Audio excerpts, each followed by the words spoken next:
Say when.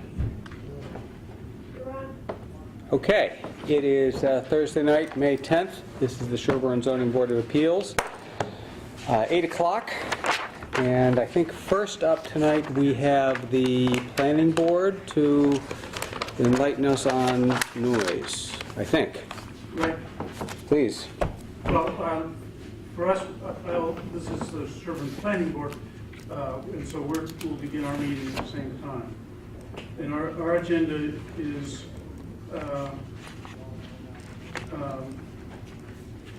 to meet with the zoning board to discuss potential regulations pertaining to noise measurement and other matters relating to outdoor entertainment under subsection 34 of section 3.2 of the zoning bylaw.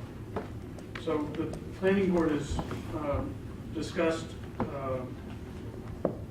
some ideas for regulations, and you have copies? Yes. Thank you very much. So we'd like to describe what we've talked about. Okay, and we want to hear that because under the new bylaw, we're stuck with making the regulations. We have the opportunity to make the regulations. Yeah. In our minutes, it would probably say you said stuck. We're being taped. I think. Well, so let me look over your shoulder. So in this handout, you have we described the zoning requirements and then possible regulations. Because we're being taped, I can read it. Yep. So zoning requirements: the sound must stop at 10:30 p.m. Friday and Saturdays, 9 p.m. Sunday, 10:30 on Sunday before a Monday holiday. The zoning board may allow sound on weekdays from May through October. Establishment must have sound level meter meeting certain standards, and it must be calibrated. And a windscreen for the microphone on the sound meter must be used when applicable, in transportation and other background noise not relating to the event shall not be considered in taking the background noise measurements, except where such background noise interferes with the primary noise being measured. And microphone on sound detection device must be positioned appropriately so as not to enhance or diminish noise source. And then the last requirement is maximum acceptable sound level is 75 decibel A at the site of a abutter or closest public way to the abutter.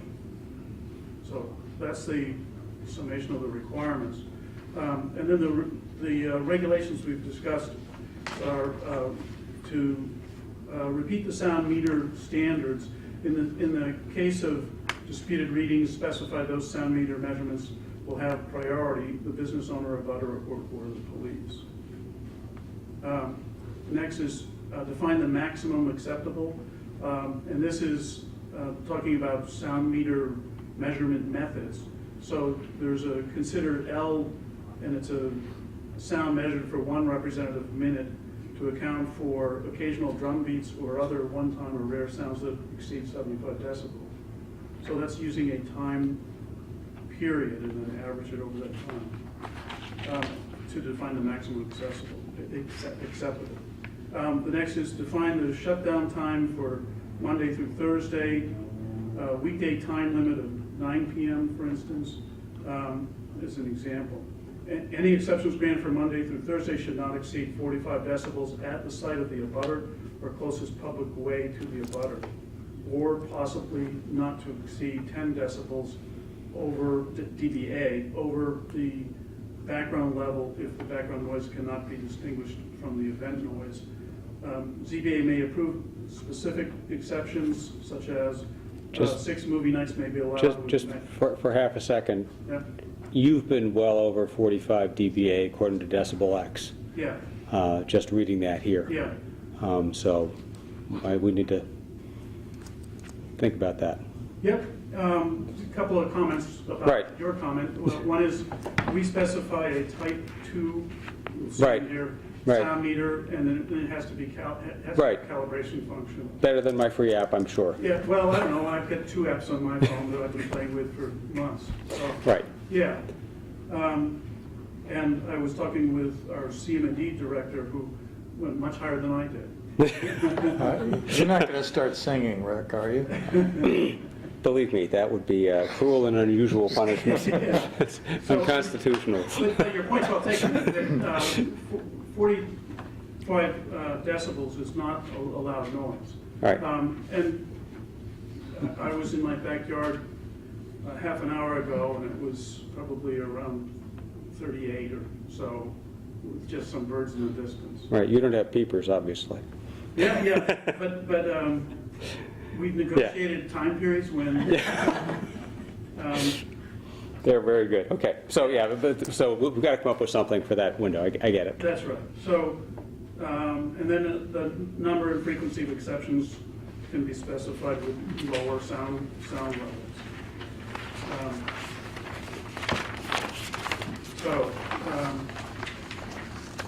And then you can specify the length of time of outdoor music to be allowed in any single event, like 3 or 4 hours, or in addition to noise limits, outdoor entertainment must comply with lighting regulations.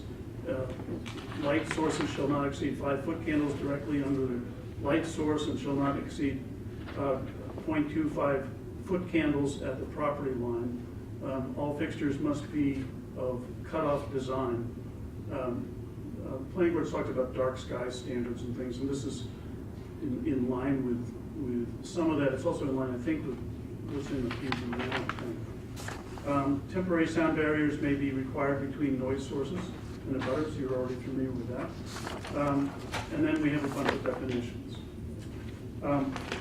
After the definitions, there's something that I inserted after the planning board last talked about it, which was possible enforcement and penalties, and that's something we need to talk about tonight.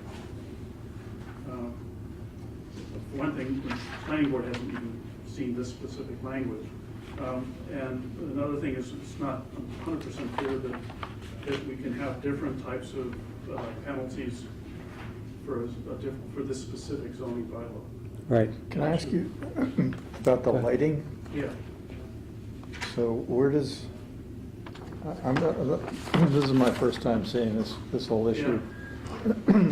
The zoning requirement doesn't refer to lighting, does it?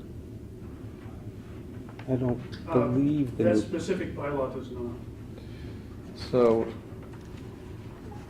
I mean, I'm just wondering at some kind of entertainment event, I mean, there must be a safety factor with lighting at night.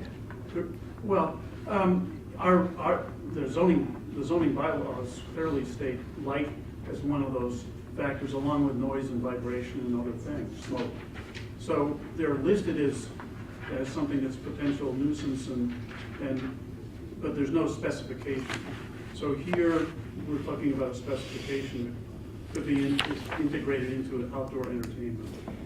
Can I just ask you to stop for a second? Jeannie, do we happen to have a copy of the zoning bylaw as passed, not as the advisory committee? Yeah. Okay, all right, perfectly fair. All right, please keep going. And by the way, just so that I'm hearing you all correctly, what happened was the planning board wrestled with this a lot, thought about it a lot, gathered up a lot of information, came to some tentative conclusions and consensus, but then realized we don't want to bake all of this into the zoning bylaw because then it's too hard to change. Right, exactly. So and now you're doing it down low dust in the hopes that we'll take advantage of some of that learning. That's correct. Okay, Yeah, well stated. yep, keep going. Okay. Well, I can read through the definitions if you want, or I can just sort of list what definitions are there. It's kind of up to you. Well, we can read this stuff. What do you think is, important for us to know that came up in the course of your discussions? That was either a hard-fought issue or just one you said, wow, that was going to be a swamp, or what? Yeah, all of the above. Yeah. Certainly the biggest issue is sound. So when it was brought to our attention that sound meters are used for events, we thought a sound meter would be a good way to solve this in a way that can be measured. So it seemed like a great idea. We then dove into it and found there's lots of different ways to measure sound. dBA refers to one. If there's dBc, there's other criteria, type 1, type 2, type of meters, and there's other more meters than that. This is what we came up with based on looking at a lot of different noise ordinances, which are a little bit different than what our application. Most noise ordinances in towns and cities are used for my rowdy neighbor, or who's playing loud music, or my other neighbor that's blasting up the concrete driveway or something. Construction type noises or manufacturing sounds, things like that. And then most noise ordinance specifically state for purposes of entertainment and outdoor music and things like that, that's excluded from noise ordinances, and they leave it up to something called the zoning board. They leave it up to Lucky devils. special permit. So they specifically exclude that. Then you can go into that each permit and find maybe they use a decibel level or in sound Right. measurement, or maybe they do something else.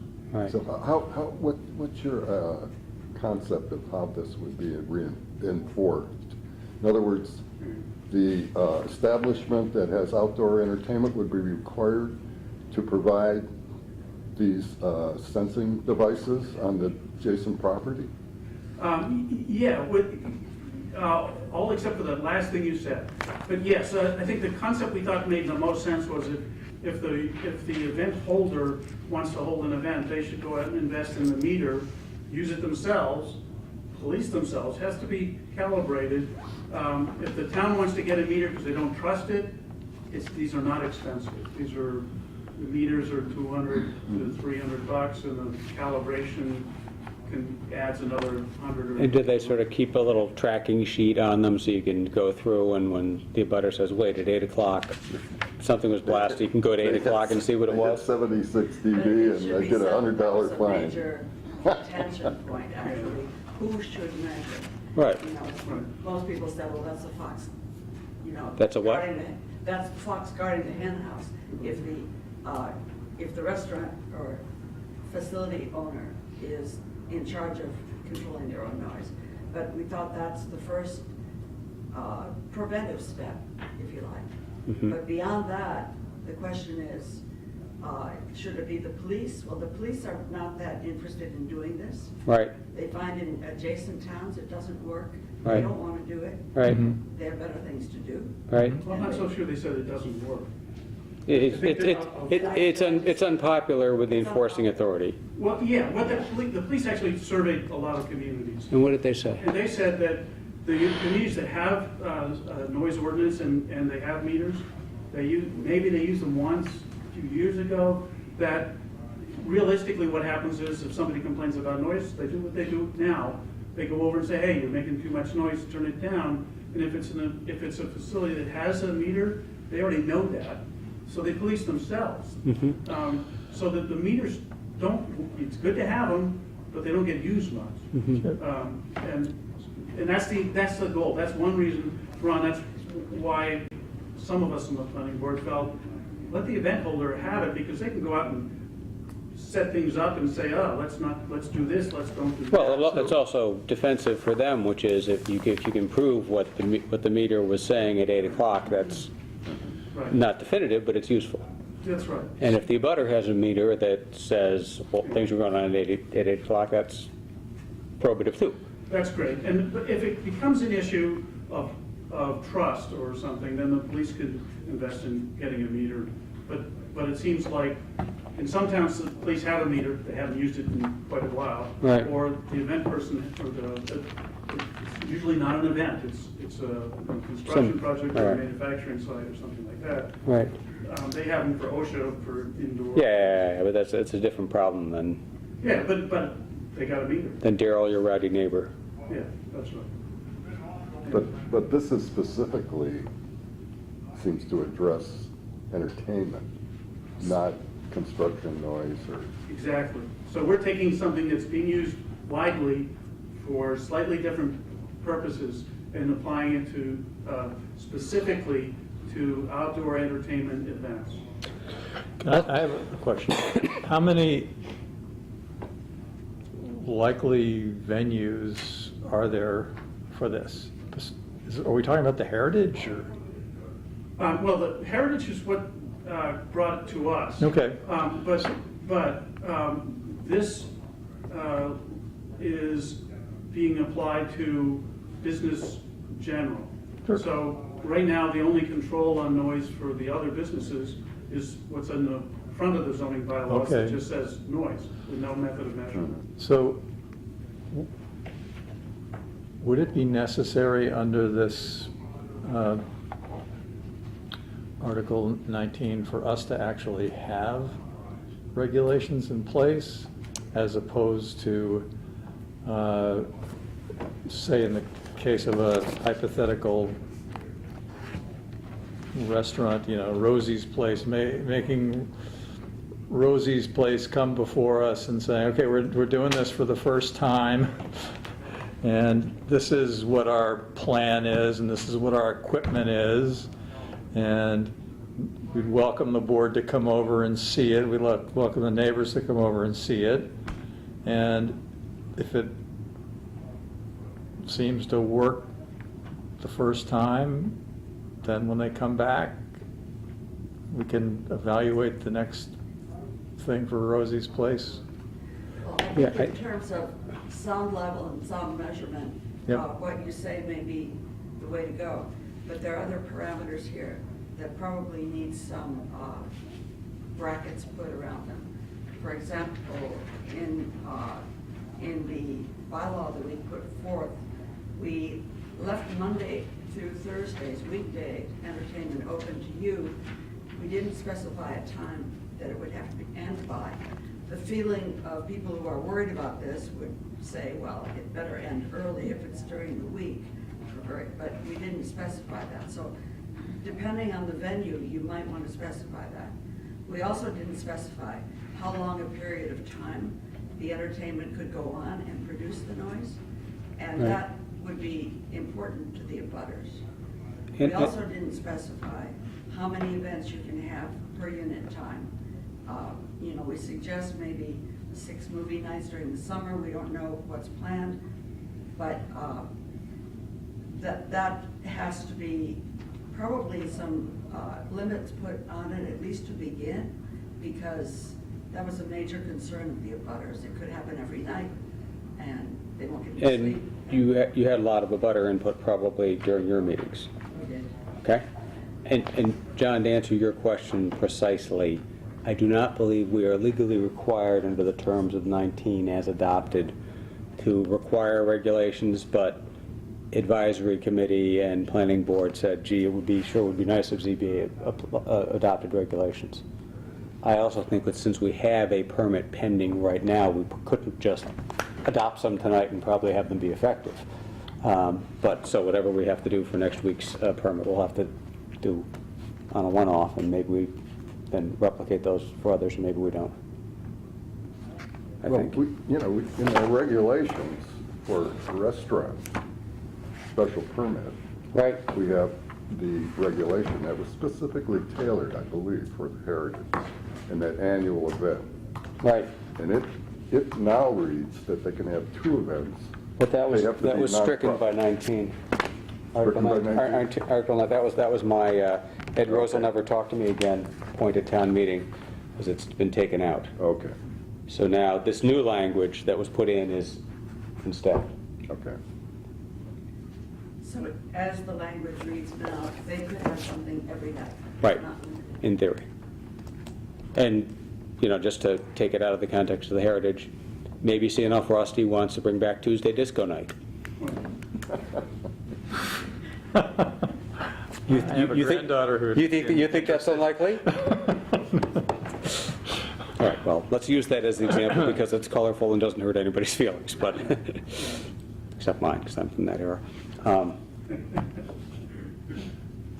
Okay, all very useful stuff. Other things we should know, because if I'm hearing you correctly, it sounds like you did a lot of homework, didn't find a whole lot of really hard-edged, gee, this is a great way to administer it guidance. You found that in general, the police weren't nuts about being the arbiter on it, and that there was usually room for people to disagree, even if they had identical meters on the opposite sides of the fence. Yeah, I don't think different meters is an issue. I think there's pretty good comfort that if it's a calibrated meter, it's accurate. Okay. I don't think that was considered an issue. But we stuck in a maximum of 75 decibel, and we've not done that before. We don't have. And how was experience. that established? How was that level? That's a good question. I mean, did you have a band play and measure it from 100 feet, or? We did a lot of trials using It was- uncalibrated meters. It was printed as 75, but actually voted, printed as 85, but voted as 75, right? Am I remembering that? Okay, thank you, yes, okay. Yeah, and the reason is, you look at, that's a maximum. So there's, in the sound business, there's sort of three, there's a minimum, a maximum, and there's a peak. And peak is kind of instantaneous and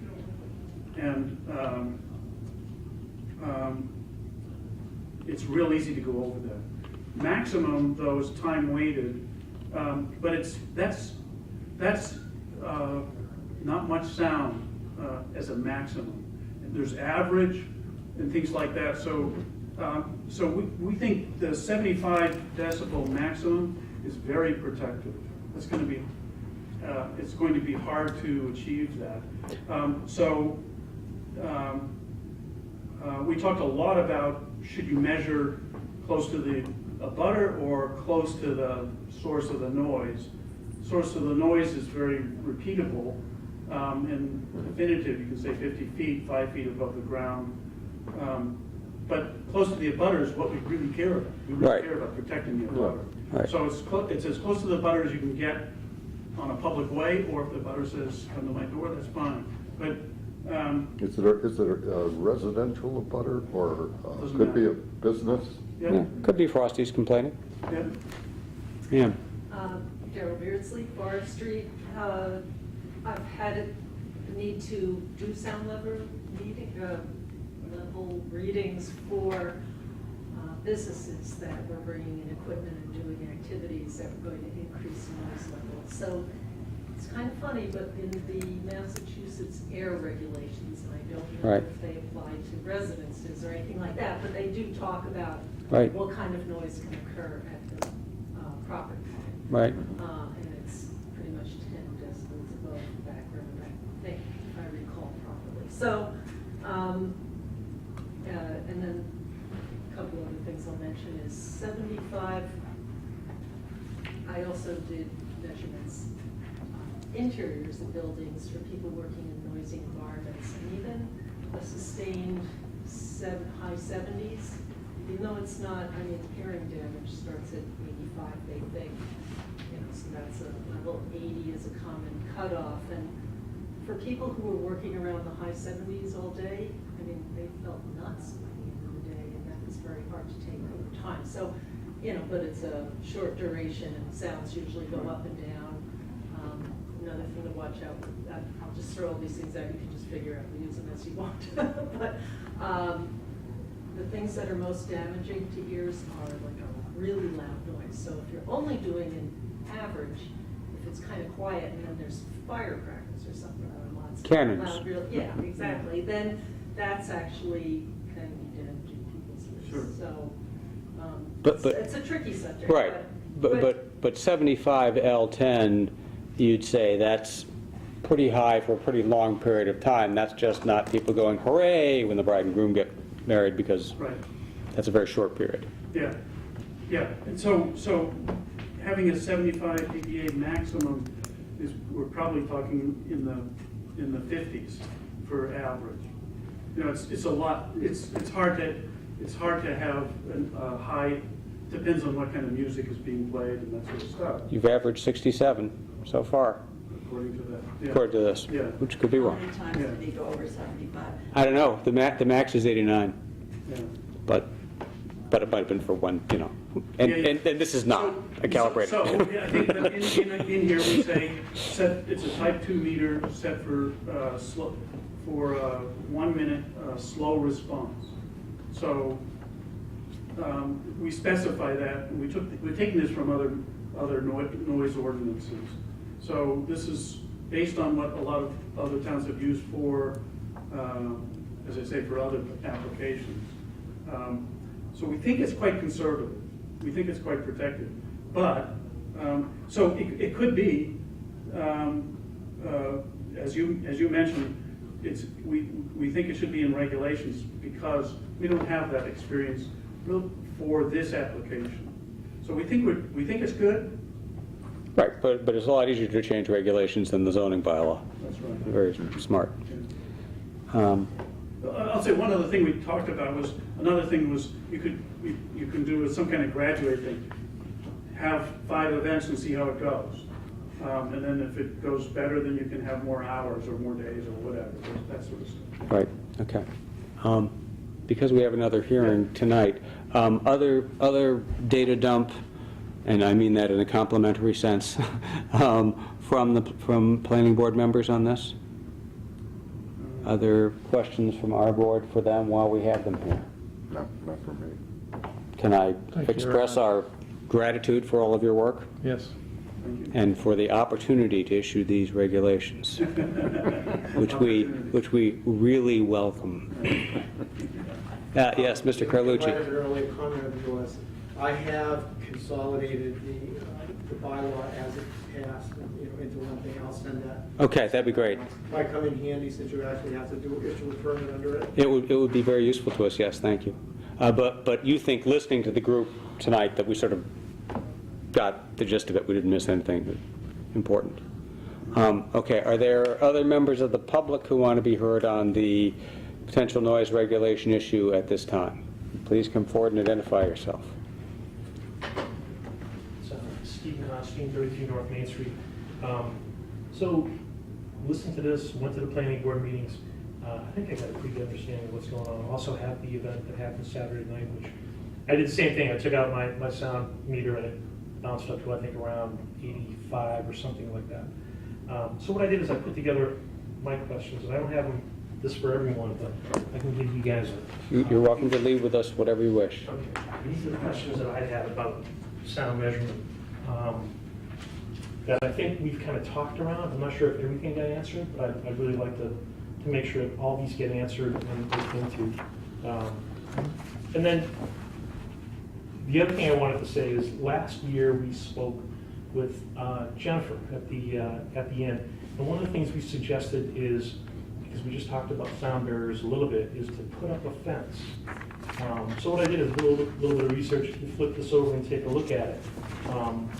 Put up an L-shaped fence like this, 6 foot. Talked to a couple of different fence people. They said a wooden fence would probably be the best thing to do. It does the best for sound, not a plastic fence. And Reliable in Ashland came back with a cedar board fence, 7,300, or a cedar tongue and groove, which even does better with noise, 8,300. And I'm not trying to spend the Ian's money, but I'm saying that I think that would eliminate a lot of this. I think it would help minimize the amount of effort, because I can see this getting very complicated, very messy, very fast. And you're talking about a permanent fence. Correct, not just a sound barrier. All right, but so a permanent fence. that's probably within some of their zoning setbacks, so there are some issues with that if it's over 6 feet high. But a temporary one, we looked into in the Rooster incident, there was some type of fencing that was but that was very tall and very expensive. No, but if it was temporary and being put up, that's different than, but I think it was very expensive as well. It was very expensive, it was tall, and I'm not sure it was temporary. Yeah, no, as installed, it was permanent. All right, so maybe that's not a good solution. Okay, but whatever. Your point is, you should examine whether or not this issue can be contained by something other than just the air. Right, and it would also eliminate the need to put up any kind of sound barriers on a temporary basis every time there's some major event. I think this would do 2 things. I think it's a win-win. It would help the residents of the downtown by containing the noise. But also, I'm not sure how much people spend down, a lot of trucks, a lot of motorcycles in the weekends and everything. I think it would help patrons of the inn as well. If they're having a wedding party out there, if they're having any kind of an event, it would shield them from some of the noise coming from the street. And what was their reaction? When Jennifer, Eve and I spoke, she said she'd think about it, but that was pretty much all we talked about. And again, Okay. that was last summer. Okay, fine. So Fair enough. you referred to an event last Saturday night? Right. Bar mitzvah. Yeah, there was an event last Saturday night, And- and you guys tell me, I don't believe it was permitted. I believe it was just an event that was And scheduled. it was outdoor, It was outdoors in the tent. and there was music? Music, the worst part, I thought that the genius about it, is there was a DJ or an announcer. He was probably the loudest.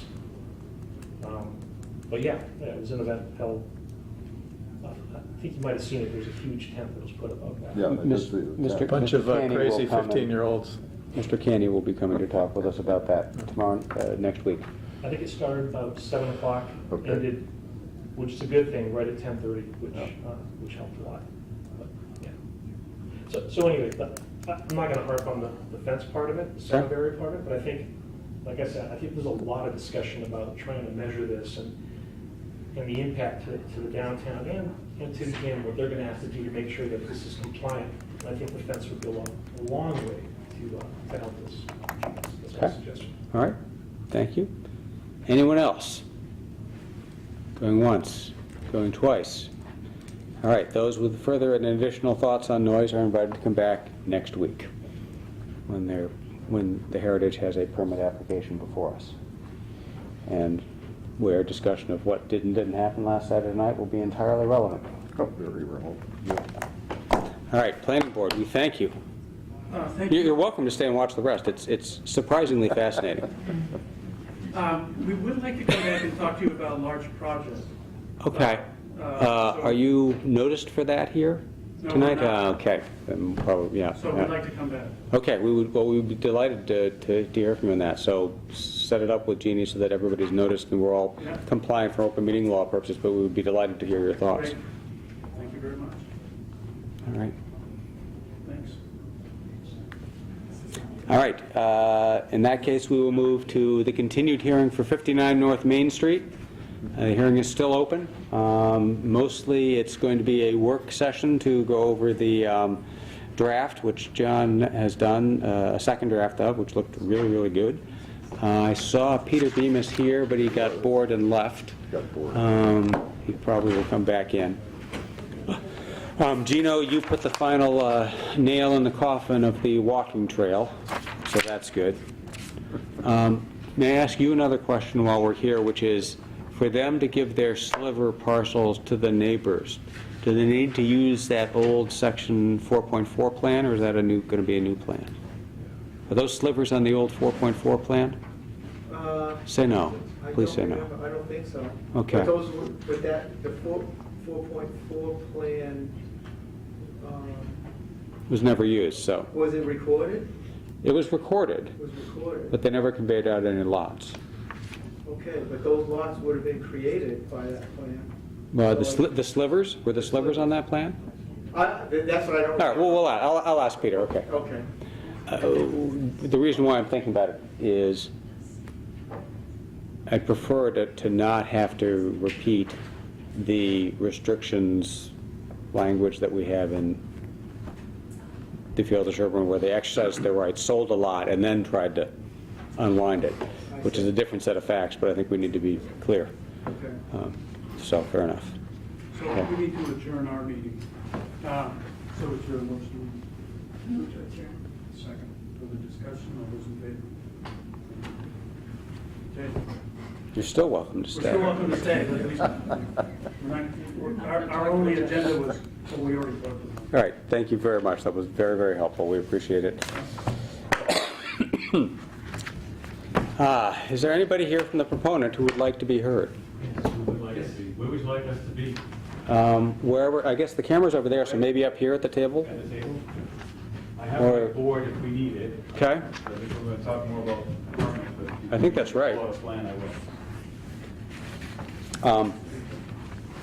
Before we dive right into the text of the revised draft, which was distributed by John yesterday, I think. And while the hearing is still open, is there anything new from Conscom, Board of Health, Planning Board, anybody else we ought to be hearing from? Yes, madam, if you could identify yourself. Beardsley Board of Health. Okay. So I'll update you. We have received the septic plan, so that was outstanding the last time we did come here. And at our May 3rd meeting, the agent recommended approval of the plan with several conditions, so we did vote to approve those. Conditional to, and there were a few items, so confirmation that the jumbo jet technology could clean out blockage. And I'll get to that in a moment. And then receipt of copies of fully executed deed recording for the innovative alternative technology that we're going to be using. That's a standard requirement. And the third was receipt of copies of fully executed deed restrictions for each unit prohibiting the installation of garbage grinders. And that will come before certificate of compliance for each unit is issued. Excuse me? Oh. I apologize. I'd asked for something to be done yesterday. Oh. I'm just trying to say. They were having some sidebar, as we say. I thought they were amending something. And then all of that is also conditional to a pre-construction conference with the health agent before anything on the project begins, so that inspections can be done in a timely manner at appropriate moments of construction. And you voted to approve the plan when? What was the date? May 3rd. May 3rd. Okay, and it was a plan dated, all right, we'll fill that in, but it was, okay. So the item that we did get information, since then, right, we needed confirmation that the technology to do the cleanouts, Right. because they had a larger than standard spacing, and there were some other factors that, the larger manhole access and things like that, that we took into consideration. But the information that they had brought that night only, and the documentation only talked about being able to do video surveillance, and so a letter was submitted that was reviewed by the agent. It was from the supplier of the service. Right. Service vendor, What was the date of that saying, letter? I saw that. May 4th. May 4th, thank you. Is the company. That they could do the cleaning, they have high pressure, they have adequate equipment to do it. The one thing that the agent cautions is that it's really high pressure and you may damage your pipe, so you might want to have some kind of balance there between full force and getting any kind of blockage. So that was just his warning on that. I believe that takes care of the septic side for now, of course, pending those receipt of those other items that will come to support the needs ahead. And then, just as a reminder, on the well side of things, the quality and quantity of the well have been approved, but as the units get constructed, there's also a requirement to test at the tap, because things can happen to water quality between the well and the tap, and so we always require that kind of test. And actually, for these larger projects that had really significant things show up in the Right. tests that were unexpected. So that will come as the project continues. Okay, so, And a certificate of compliance won't be received from the Board of Health until those tests are done, and then that certificate of compliance for that part of the system goes over to the building inspector, who can then issue the certificate of compliance. okay. And I'm going to be looking at John as I'm saying this, because I think a lot of that's been anticipated. So would the Board of Health be satisfied if we clearly baked into our decision that the jet clean technology had to be per the letter that came in on the 4th? So we have a condition listed that they are to comply with whatever approval was granted by the Board of Health. So Okay. it's their approval, and it's. Are those things in your approval? We did say that we needed confirmation that what they were presenting is what they would use. Okay, In the event all right. of blockage. However, and this isn't the board, this will be me personally Right. saying, in terms of practicality, I don't know about hard coding in a specific technology or vendor. Okay. Because that could change over All right, time, but and that we would could be say, so long as it's in compliance with their decision, and what comes out of your decision, and essentially a disposal works construction permit? The signed plans. The signed plans, okay. Before doing it, And if that's a condition on the plans, that they satisfy you on the availability of adequate cleanout technology, then we'd be there. I don't know that that's on the plans again, because I haven't looked at that to see if it's, is it, I don't think it's written right on the plans. Well, we could write ours to say that they have to comply with your decision, including any applicable requirements Yeah. for cleanout In technology. your decision, you said there was a number of conditions. Where were those conditions listed? Oh, they're in our minutes. Oh, so they're not actually in any approval for. No, because the plan has all the technical items, and then there's other things like that. So let's cross-reference her minutes. It will be in our files when they submit the deed recording. I think there needs to be some type of, either a letter or some approval listing these conditions so that they have a reference. They don't have to go search for the minutes when they need to go see if they comply. There needs to be some kind of approval from the Board of Health that we can refer to in our decision. Can Ellen generate something like the key elements, key extracts from the minutes or something like that? Just he's right. We're just trying to create a record that people No, could the not fight. servicing, I mean, this has been used thousands of times. Okay. But again, not in this situation. Right. The 40B is a funny context where we have to be able to prove what time it was every meeting and things like that. Likewise, the form of deed restriction for each unit is going to be baked into our decision. I just looking through, I couldn't find it, but I feel like I remember there being some tap test. And the tap test is definitely in there. I saw it, and we can, if you want to hang around, we'll page through and find it. And likewise, the garbage disposal. the garbage disposal. I saw some of that in there. I didn't see the one that we were planning to take from the fields at Sherborn that talked about the labels under every sink, like, don't even think about putting a garbage grinder here. If you can read this, forget about it, the garbage grinder. That would be the one that is in there. Yeah. But since the other is a deed recording plan. I think the tap test is in there, but we'll double check. Pre-construction, deed check clean. So I think we got all those, but we thank you, and we ask and invite Alan to write it up as a list and send it to John and Peter, just so everybody has the same piece of paper. Oh, and you have the pre-construction conference, do we need to include that? Again, that's our standard procedure, but that can. I don't remember seeing that one in there. I would just put it in there just so we have it in writing. Right.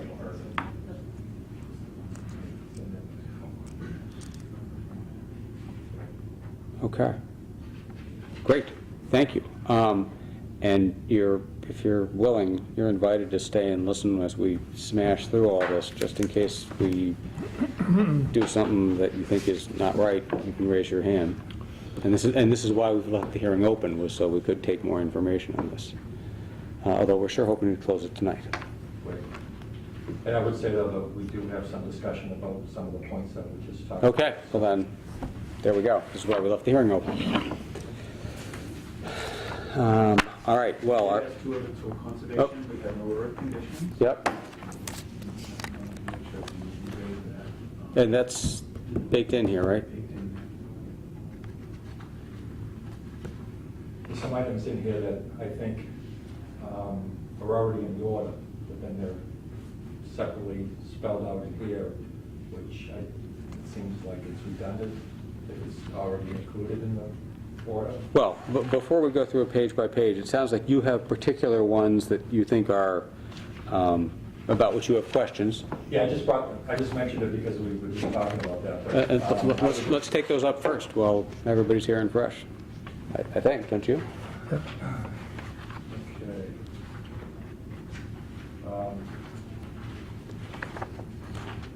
First item I have is 28. Actually, I wasn't here at the last meeting, and I know there was some discussion about the regulations, where maybe 1 through... You mean the regulatory conditions? Right. Yeah. That speak to the affordable units. Yes. And I have a lottery agent who's on a list with the state whose business it is to make sure that these units get ultimately occupied by people who are qualified under Right, sure, regulations. yes, of course. They conduct the lottery, they do the marketing plan, which is listed in here, because they have to prove that they have done a outreach throughout the state in different language-speaking newspapers and Right. all that. And it's Yeah, a of company course. I've used for years. It's a company called MCO Housing out of Harvard, Mass. So I did run these through them, and they didn't come back with anything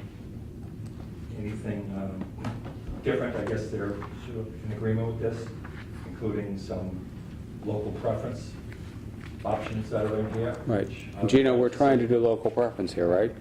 Yes. Yeah, Right. okay. It is stated in here, and I guess that's something that I can decide as the applicant to whether I want to have that or not, and I do want to have that. So that is in Thank you. keeping with what's already in here. One comment on number 3 is a statement, regulatory condition number 3.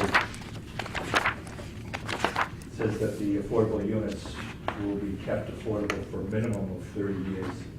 And I believe that my lottery agent said that's going to be perpetuity, which I still meets that standard of minimum of 30. Right. So I don't know if you want to just change that to perpetuity. Perpetuity is a long time. I It is think minimum of 30 years is probably the town council thought that was the right way to say it, so. Okay, fine. And in number 6, it requires me to identify the affordable units, and they have already been identified in the plan that as units 2, 4, and 12. Right. So since that, I believe, has already been done, I would like to designate those right here, so I don't have to come back and designate them again later. I don't think we have a problem with saying, adding a sentence saying units X, Y, and Z have been designated as those units. I think town council's view was that the words that are there are kind of magic words that need to be there, but we can certainly add the gloss on top of them, is my sense, John, right? At the end, just saying the applicant has designated, was it 2, 4, and 6? Yes, I've done 2, 4, and 12. 2, 4, and 12. And they shall remain as such. Yes. Yep. Okay, good. And then, after that, my first item was number 28, which, I don't know if this was taken from another project here in town, but we are not going to have fire sprinklers. And we've already been through that with the fire chief, and we've been through that with the building inspector, who actually makes the decision on that. And we've already met with him. The fire chief referred us to him because he said that was a building inspector decision. And because our units are going to be more than 10 feet separation Right, from sure. one another, we are not going to have sprinklers. So you would suggest taking out leaving this first sentence in and taking out the second sentence, which is you have to show the plans. Well, we're not going to do a fire sprinkler plan because it's just not needed. Okay, so should the whole, John, what's the genesis of 28? I don't think it came from Fields at Sherborn. Did it come from maybe All the regulatory comments were ones that were believe it was the fields, it wasn't the decision, it was the agreement. Okay, So interesting. that's where that was pulled from. Okay. All right. So if we have a letter from the fire department saying you don't need a sprinkler, we can include that Okay. as an exhibit, and then we can strike that condition if the board finds Right. it appropriate. Okay, now I don't have that yet because there's also a condition in here that I believe that I need to speak to the fire chief. and get Right. A letter from him before a building permit is issued, and I intend to do that. And we have some question on the size of the cistern. Correct. Um, That's in a different provision, but before we leave this one, let me propose this as a solution that I think will work for everyone, which is we leave the first sentence in and we add at the end, comma, or a letter from the fire chief waiving such a requirement. Okay. And then we strike the second sentence, John. Mhm. Make sense? Yep. So I just have a question that relates to that. So we had talked about a below-grade vault tank at one point. What would that be for if you weren't sprinkling? What tank, I'm sorry? We, Oh, the Cistern? The cistern? That's so Yeah. the pumper truck has something to pump. oh, okay. You connect on to it. The Okay. truck would go with water in the tank. Okay. And this would be supplemental water that they Okay. contain. Yeah, the 1,000 gallons in the trunk is gone. Yeah, I understand. All right. Yeah, I'm Okay. fine, just add on. Okay, that's terrific, and a good catch, and thank you. That's why we have a lot of eyes on this stuff.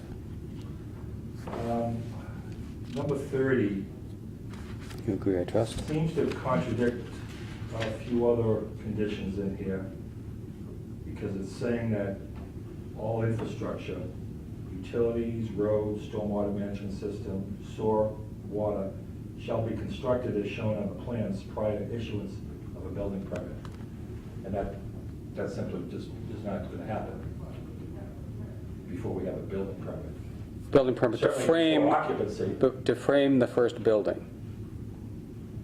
Still, that's Correct. asking for too much. That's asking for basically to complete the infrastructure 100% before we can even put a piece of wood on one unit.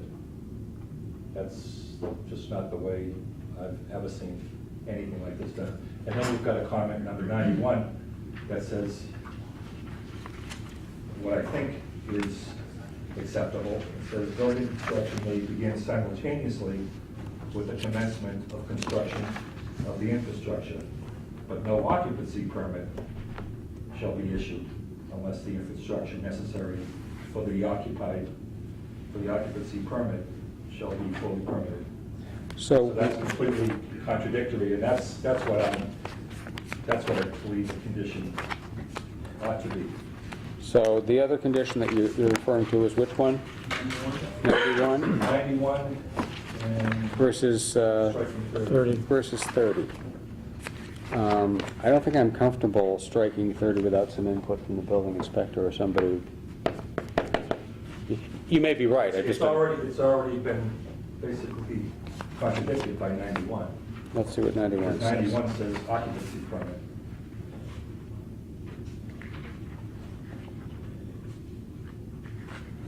Well, Okay. I guess what I don't necessarily understand here is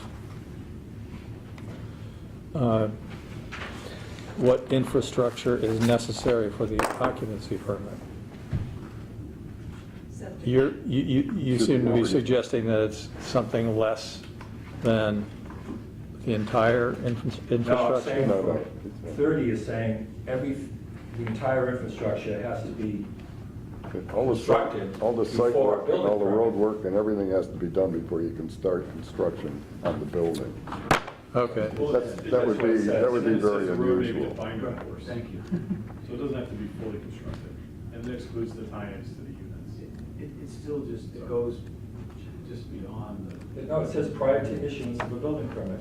Mhm. All infrastructure prior to the issuance of a building permit. The road may be defined, of course, until after all building is completed.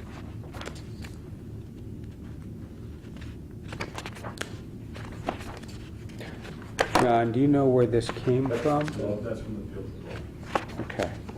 I happen to have the fields right here. So, let's, And it was from the Fields agreement, not from the decision, okay. which was separate.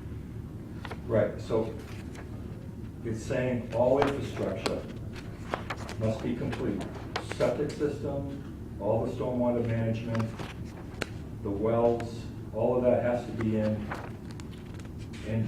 a binder before a building permit. For the frame, so you could put in the foundation for all of you. Correct. Right.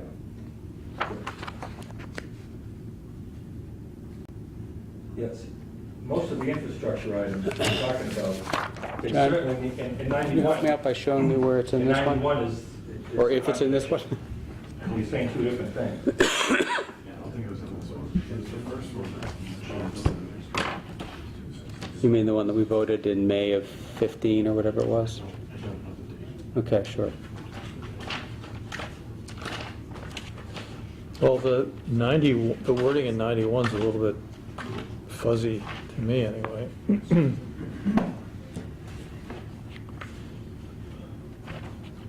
Gino?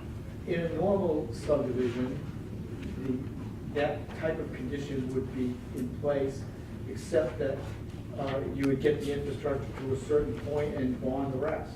Right. So with that, At occupancy, you would bond. no, building permits, stay as you go. But this is a little different than building a regular... I know. Right. I know. Right. Yeah, that's- we're not trying to do this. Thank you. We're 40B, so we trump that.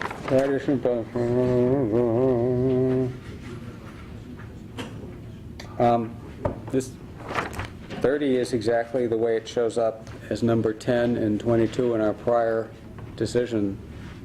And so the other, it was satisfactory to the other developer. I know that's not binding on you, but it's relevant. I understand. I'm wondering how they accomplished it, if they didn't follow it. They haven't started construction. Oh, they haven't started yet? Okay.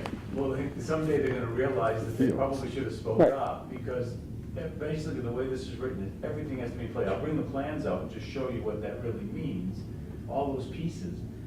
But in particular, like the stormwater systems that are behind those dwelling units that are on the low side, the right side, they have really nothing to do at all with those that are on the left side. But they would have to be in place. Right. And in order to have them in place, I'd have to have their foundations in too. So he would have to basically put the whole place together, then he gets that free. Well, then that was, It makes no sense. that was the whole point of phasing, was if you plan to do it in phases, because one of the problems is that this town had terrible problems with two projects, neither of which had anything to do with you, and not your fault. One was Cider Hill, where they kept running out of money to do the drainage system, and then they didn't sell any, it was a subdivision, then they didn't sell any of their lots, so they didn't grade and seed any of their lots, so every time it rained in the winter, the lots wound up ruining the drainage system, which then had to be dug up and replaced completely. And that happened, I think, 3 or 4 years in a row, to the regret of the bank that took it over.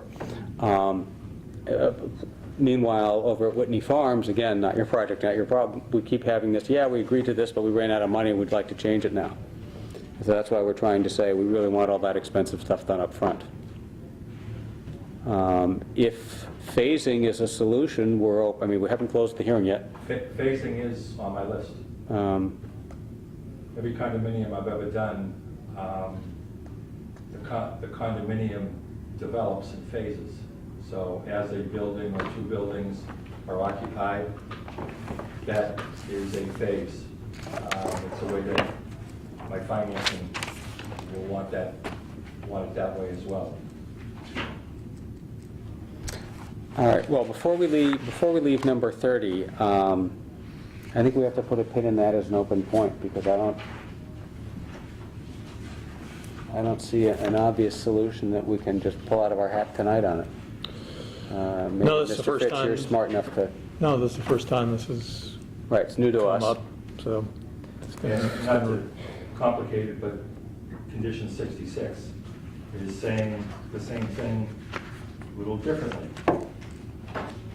Well, it sounds like maybe... And again, it's pointing to certificate of occupancy, which I'm all for that, because obviously these infrastructure's got to be complete for occupancy, but not for construction, Right. not for building construction. Right, but these are clearly all variants on the theme of what money gets spent when for what objects to go in the ground or above the ground at what time. And it sounds like maybe we're going to need a proposal from you guys as to what you think is right to change this to make it right. And it sounds like your proposal is going to be adjustments to 30, 61, and 90, if I hear you correctly. 30, 60, 60. Together very well, the way they drafted the bonds, we're talking about occupancy, and you can make occupancy of the first unit. But I think it's not a typo. No, I'm not saying Building it is. permits. I'm saying, you just think it through, that if we tied it to occupancy and you made it the first unit, so you don't get any of them, I mean, at least gives him the latitude to get enough of his infrastructure in and get enough of his construction in, you get closer to that day when he gets back his money. Right. So you're really hamstringing him and almost putting him into the basket of those projects you just mentioned that were failures. And I guess that's what we're trying to avoid, is that we just don't want to set Right, well, ourselves up for failure. nobody wants your project to fail, No, least of all you, do. but... No, I'm not saying you do, but you're, by doing it this way, I think you are Right. putting Well, us. these objections are new. That doesn't mean they're not valid, just means they're new to us, so we need to be able to So you press them and would react to them. want in 30 to basically strike prior to issuance of a building permit to frame the first building? That's all I want to take out, and keep the occupancy permit part. That's what I'm suggesting, would Right. work with all of the three Exactly. conditions that you've got here. It would still work, as long as we just struck out the building permit part, and we went to occupancy permit. Yeah, because the other two that speak to this make the occupancy permit the condition. Ms. Beardsley. Well, three should be. I'll bring it up with the board, but it's possible that the board will want to see the septic system in before they proceed, because if they start to put it in and ledge is encountered or some other unanticipated condition, that'll mean that it won't work in that spot and other provisions will have to be made, so. And therefore, We want to see you that. want to, before the framing's done, if it's go back and do a reset. But on that, so Yeah. on that note, I fully expect to put the septic system in ahead of time, because the project doesn't work without it, and you can't just put a unit on. And I was willing to actually go there, that, I'm not worried about the ledge part, because we probably Swiss cheese the place, but that's here nor there. The septic system is just a different animal. You need it for the entire project, everything needs to tie into it. I have no problem with you putting that caveat in the decision, so that the septic system has to go online, but all that other infrastructure really is more dependent on the unit itself, and therefore it should be able to be framed and constructed. All right. Let me see if I'm hearing everybody correctly. You're saying, from the developer standpoint, you would be comfortable if it said, no building permit for framing any of the units until the septic system is in, and there's some level of inspection that goes with that. It's not functioning, but installed and inspected. And then for everything else, other than the septic system, you'd say, I want that tied to my occupancy permit, not my building permit for framing. Yes. That's what we've said. That's your proposal. So all the infrastructure for the entire project, all utilities, all roads, stormwater management system, that would all be entirely done before you would seek your first occupancy permit. And on the pavement, it's fine, as long as we're clear on that, but yes. Yeah, so you'd have a roadway to drive on. You could drive Fire it. Like, trucks- yes, you go to fire binder, trucks would you have stay in binders access. Just so you can win, Right. typically winter over with the binder too, to get it, so that we get all our settlement out of the way. Yeah. Ms. Beardsley, Down to have a binder. you seem concerned again. So stormwater does sometimes come under Board of Health. Right. Yielded to different Concom overseeing that for Right. this project, but one issue is if you aren't putting in the stormwater infrastructure, it is needed during phases of construction as well, especially because you're not going to have Right, but he's not going to get an occupancy permit for any of the units until he's put in all of that. Except if the road base goes in, that's an impervious surface. Right. To some degree, that's gonna generate stormwater runoff. Right. That's gonna take away soils and other materials on the denuded property. And if you don't have the stormwater infrastructure there to capture it properly, it might cause off-site problems, which is what the Board of Health usually gets involved is. Right. What kind of potential. But he's going to have to do all of his construction in accordance with his order of conditions that he got from Conscom. So that's going to probably, I haven't read it, but I imagine it's got a lot in there on self-control and what you have to do while you're building. And those primary infrastructure points for the roadway system, they'll go in. I think we're really just talking, the ones that, in my mind, that I'm talking about are those that I had said to you that are behind those units. They're really a function of those units. So if we're not actually building those at that time, why am I putting them in? They go in with that unit. The two that we were planning for the main driveway that go into the left and right of the driveway, those are likely to go in right at that. So I'm not too worried about the scenario that's being described, but I really think that we focused on what we said. The Board of Health piece of septic system has to be in, we're good with that. And then we let the rest of the infrastructure come in, it's gonna be all there before we go for our first occupancy permit. And Mr. Gitley can put framing up, he can have a structure, and be close to being able to have that sale event to pay for all of this work that was put in. And if you make him do all of that, and he has to then start framing after it's all in, he's got a long window. It just doesn't seem fair.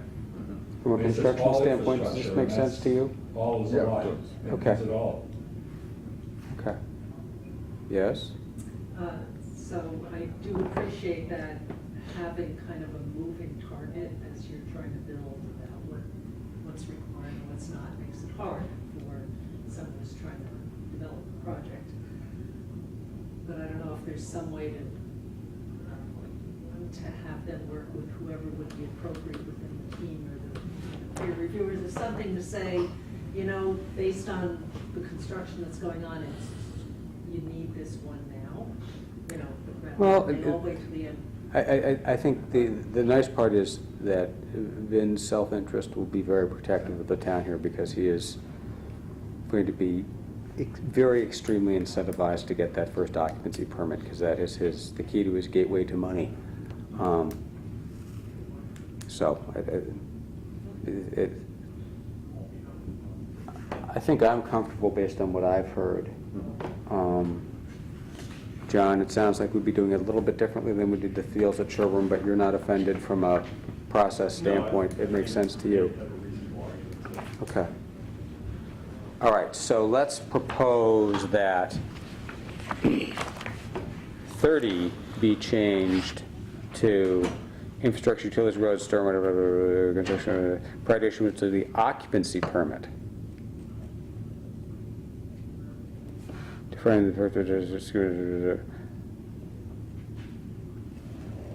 And then what we need to say is add a comma, except full septic system will be installed prior to issuance of a building permit to frame. Do you mind if I reword that a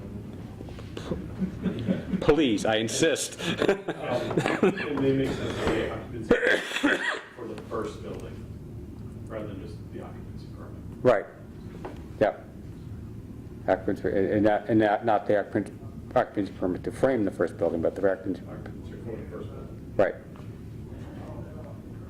And then how are you going to phrase the proviso at the end? And then we could just do it as a separate sentence. Say, Good. Notwithstanding the foregoing, the septic will be in and approved yes, before. The system will be completed prior to the issuance of the building permit. For For the first. a framing permit for the first. The framing of the first building. Right. Okay. Yes, ma'am. And again, it's going to be in their self-interest, but certainly throughout the rest of construction, the septic will need to be protected, you know, from all the supplies being dumped on it, all that sort of stuff. I bet their incentive to put it in a second time is low. Pretty low. Let's rate their enthusiasm for that as contained. Okay. So can we also, just so that the building inspector would have anticipated, that foundation permits can be issued? I don't know if we really have to say it, John, but I hate for us to have this whole decision, and then the building inspector gets this and he doesn't want to issue foundation only. So I think because we need them. Yes, I need it to be in place. Right to them. So can we just work that in? I'm comfortable, yeah. Sorry, just- I think Not you're, unusual, but- you're talking, if I'm hearing you correctly, you're talking about a language issue where you don't want the building inspector to read an implication in here that you can't have a Yes. foundation permit either. Exactly. Okay, Exactly. I yeah. wanted to know what I'm you're perfectly thinking about I'm this. perfectly comfortable having it say, they can have foundation permits when they're otherwise qualified under the building code. But they can't put any framing on until they put the septic system in, and they can't get an occupancy permit until they put in everything.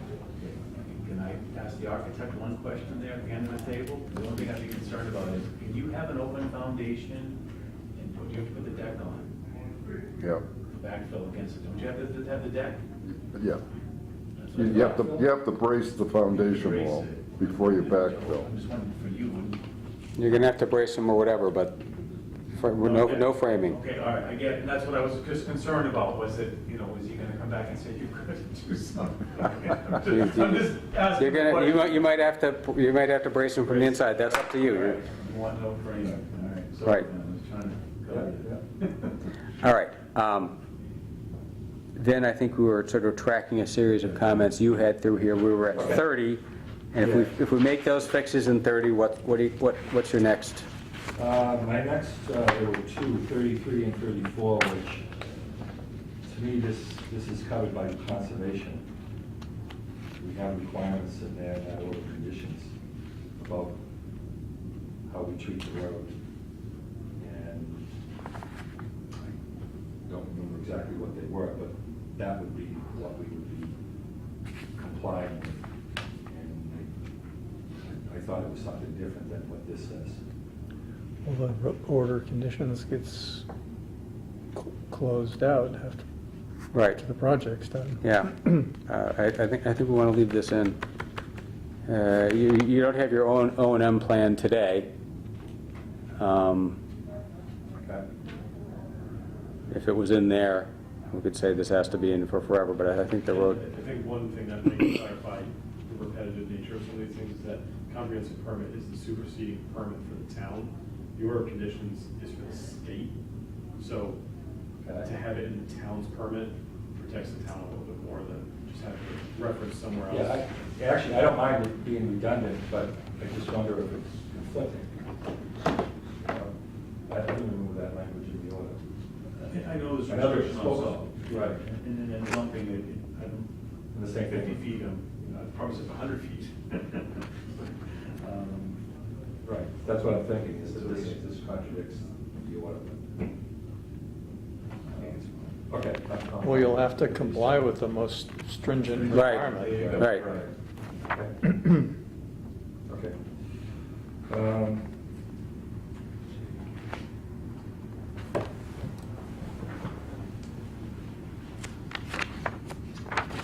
$35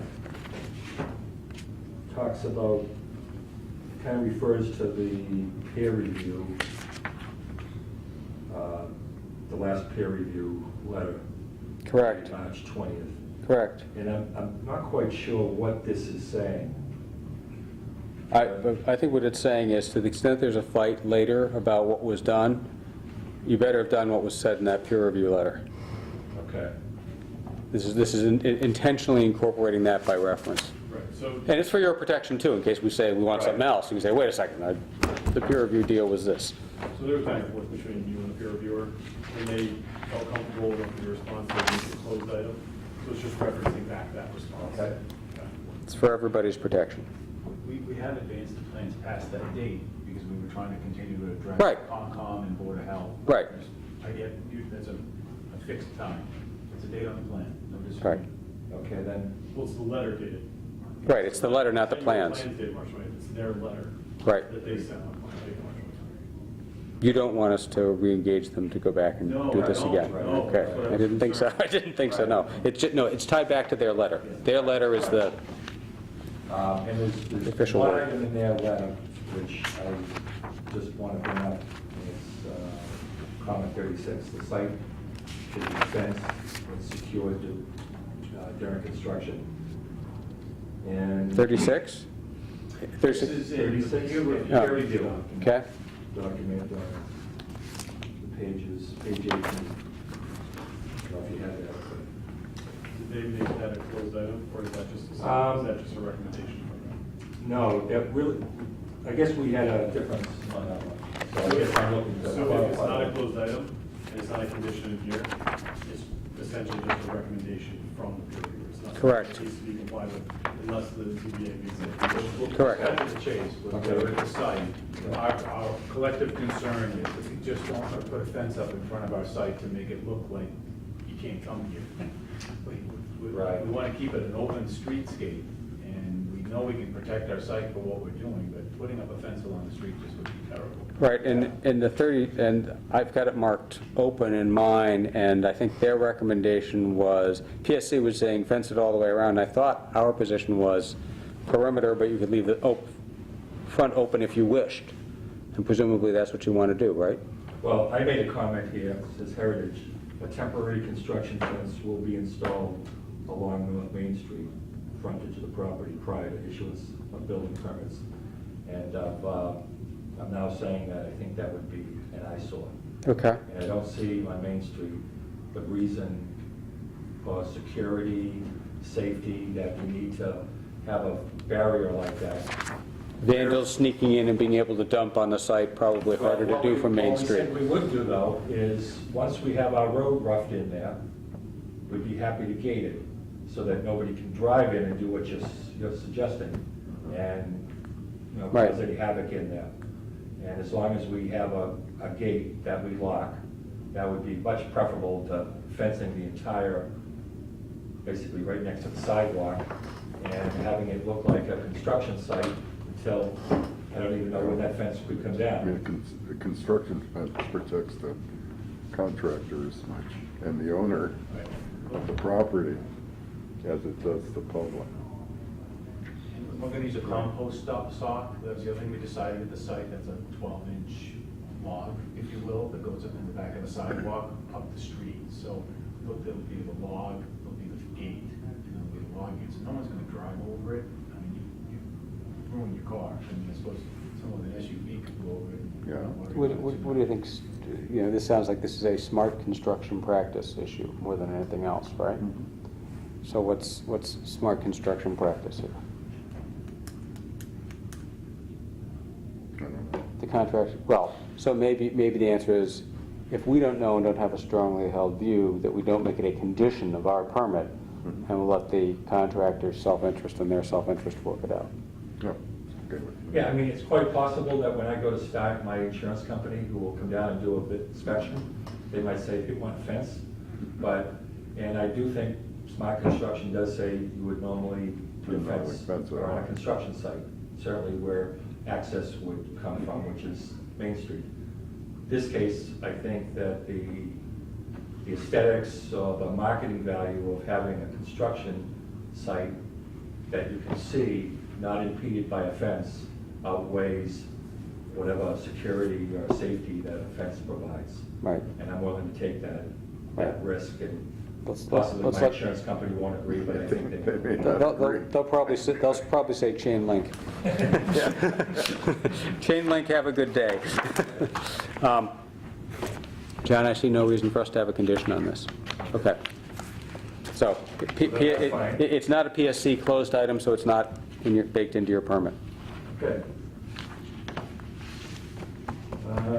My next item was 37, where it talked about the deed restriction on the bedrooms.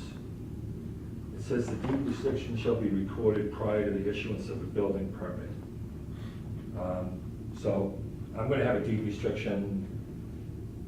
It's going to be in people's deeds, but there won't be a deed issued out to anybody by the time I Right, but you as the overall owner of the property in fee can enter into one of these things, when you want to pull your building permit. And at some point later, you're going to put your condo docs on and your master deed, and then you'll just repeat the same document in there. Right. Right, but it says before building permit. Correct, before building permit. So does that mean my condominium documents should be, No, you can just leave it in layers. You can just say that, when you write your condominium documents and your master deed, and you then repeat in the master deed, and you're also going to repeat it in all the unit deeds, this being the same restriction previously recorded in. I should just say a simple document, just doing an acknowledgement type of. but it says that No, the you restriction know. shall be recorded prior Correct, to the building. correct. It's an acknowledgement, though. Okay. No, I want the restriction recorded by the fee owner. So if the fee owner is 59 North Main Street LLC, Right. that'll enter into this, this Okay. form of restriction. It's easy to yourself. Yeah, it's not a deed, it's a restriction granted to the town Okay, now I- on the whole thing. Got it. Because we Right. can still record the Board of Health. Yeah, no, I certainly agree with it, I just didn't. We're not trying to make you do your condo documents early. Yep, gotcha. 38 was the phasing, which every condominium project I've ever done, each building, because generally the way it's going to work is these buildings are going to be built, there'll be 2 or 3 started, it's called spec, on spec. And then after that, construction will proceed based on sales. And every time I get a purchase of the sale agreement, I can start another building. And then as we get to the completion of a building, that unit will go on as a phase, as phase 1, phase 2. Possibly if I have 2 that are closing around the same time, I will make that maybe phase 3, and it could be 2 units. Right, but the So magic I'm going to have here, multiple phases. right, but the magic here in a 40B is we don't want the affordable units to be the last ones that you don't get to. And I believe that says it in here, it says something about they should be constructed, actually, I think you should firm that language up, because usually I'm used to language that says that, in this case, it would be every 4th building permit must be a affordable unit. So that by the time we get to the 12th, you would have 3. Right, so- It would be in conjunction with. Are you coming to us with a phasing plan now, or are you outlining to us tonight a phasing plan that you think you're likely to follow? Just so I can understand where you are. I don't have a phasing plan today. Okay. Tonight to give you, but, again, our phasing plan, other than, no, I don't even have that, because Okay. the phasing will be when units are completed and they're ready to be entered into the condominium. Then I think we're okay on the language we have, which says you don't have a phasing plan until we approve it, and if we approve it, it has to be under 760 CMR 560511, and I don't have the regulations memorized, but I bet that's the one that says you can't leave the affordable units till the end. The concern I have is, and I'm not saying this would happen, but if you build 2 units and then for some reason the market crashes and you can't sell anymore, and if we put that restriction in saying every 4th building permit needs to be an affordable unit, you never get to that 4th building permit. And you built 2 units on a comprehensive permit without providing any affordable units. So that's the concern that I have with stripping that language to be every 4th unit, but then also. I think we need to leave the language the way it is, that if there's going to be a phasing plan, we have to approve it, because I think, for just that reason. We want those affordable units front-end loaded to the extent possible. Like right now, I envision 3 buildings starting, which means I'd be getting a building permit for 3 buildings, and then that next one would have to be, the way I see it, to be building them in conjunction with the market units.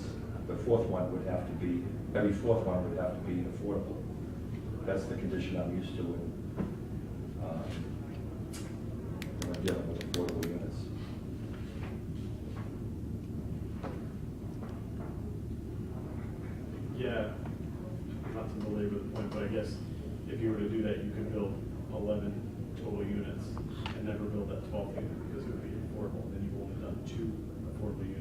would have gotten all your market. Well, then, you know, Let's say you there's will do bond that. money that's being held until I'm completely done. I'm motivated Yeah. to get that 12th unit completed. You know, I'm happy to make it, you know, instead of the 4th unit, the 3rd unit. So it's the 3rd, the 7th, and the 11th, if that helps. I'm certainly not looking to, I'm looking to do the affordables in conjunction with the market. Right.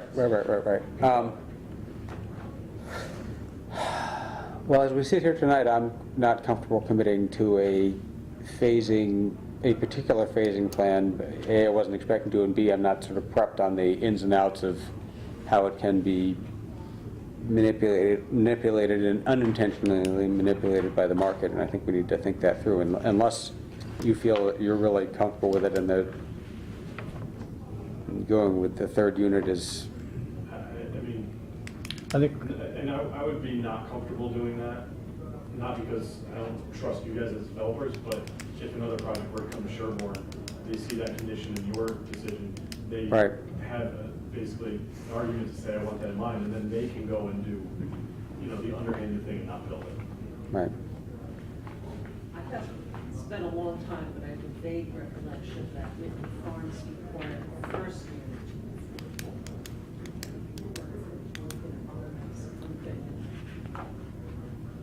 didn't really work out very well.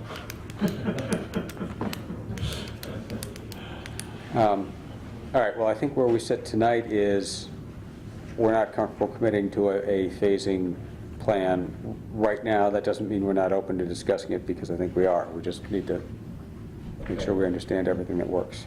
And What does that do to closing the meeting?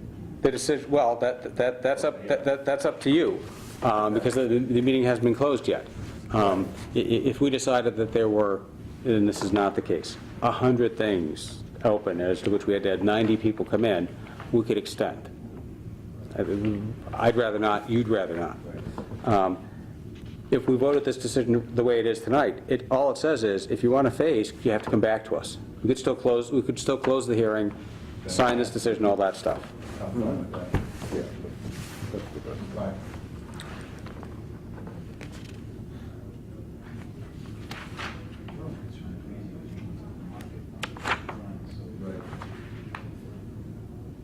In my experience, one of the reasons why this phasing stuff is left open is you don't know where you're going to be. Which I understand you want the assurance of the affordables to be done.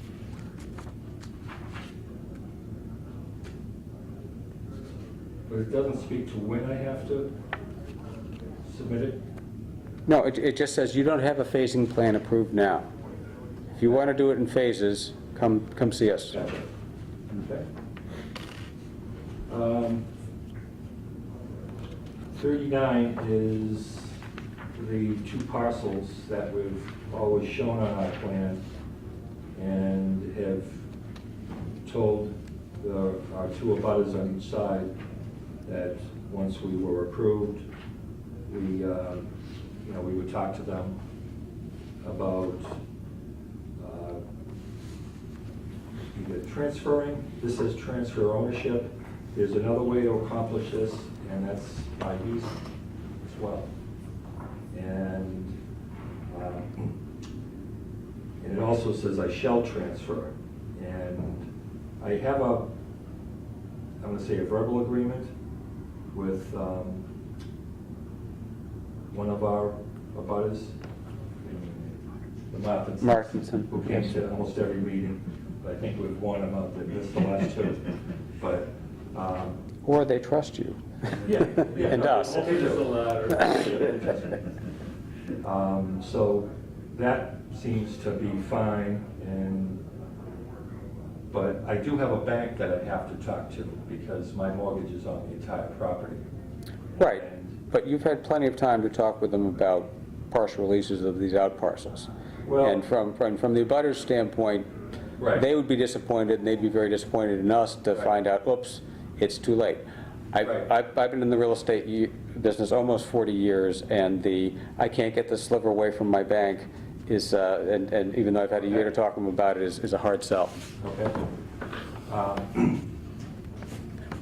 I guess can we change the transfer ownership to something that also includes an easement?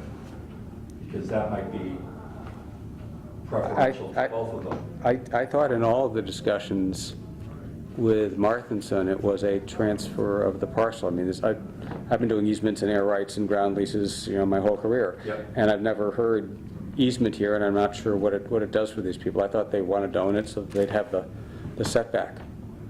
Yeah, and with the Mathesons, that is the case. Isn't the other one a That's gonna be setback too? transferred. The other one, excuse me? Isn't the other one a setback too? Peter's shaking his head no. Setback, no, O'Neill is not a setback. No, it's not a setback at all. Okay, what is it, just a driveway? It was on our abutting property line, right from the street back about 200 feet from the front corner. We have always shown on the plan, I think we called it parcel B, might have been A. Anyways, it was about 8 feet wide. Yeah, it's a sliver. It's a sliver and it goes 200 feet. That was nothing that neighbor ever wanted. There was no benefit to anything beyond maybe 30 feet. The rest of it is woods. It grades up. There's no benefit to them at all. Well, again, this is Right. we've brought this up several times. It's late in the game to be adjusting it, and that's troubling. Well, actually, and I've spoken to them recently, and what if I got something from them and said they don't want it? There we go. You get That's- something, that's where we're at right now. and if you get something from Martinson that says we'd rather have an easement or something Okay. like that. Okay. Because I think you're right, that if you meet their needs, I think Right. our concern probably rides along with theirs. Right. And their need, I think, has changed to, they couldn't tell me why that was 200 feet long. And their concern was, at the street, they have no garage. They have just outdoor parking. Right. So I'm looking at giving them If they're 20 happy, feet wide then if by they're- 30, which would probably put 4 more cars off street for them, which is much more practical than some Right, 200-foot strip in the woods. If they're happy and not surprised, I Okay. think you'll get us to go along. Now, how do we, Because it does say the parcel's indicated on the plan. right. And that predated Vin even getting involved, that one. Right. Yeah, no, I appreciate that. I'm just trying to come up with, from a language standpoint, how we can write something that can work for everybody. Well, maybe you can say, or maybe you can say those 2 parcels, or some other configuration that's agreeable to the, between the. Well, it'll be on the final plans, and the final plans haven't been submitted or approved yet, correct? Yeah, but if they're going to get easements in slightly different areas, I mean, if I'm hearing you correctly, then you're saying, yeah, I know the plan says this, but I've got this other thing that isn't shaped that way, and maybe it won't be a fee, maybe it'll be an easement, but they'll be just as happy. Right? Exactly. Okay. So we need to find a way to say, and a more elegant way to say that. Okay.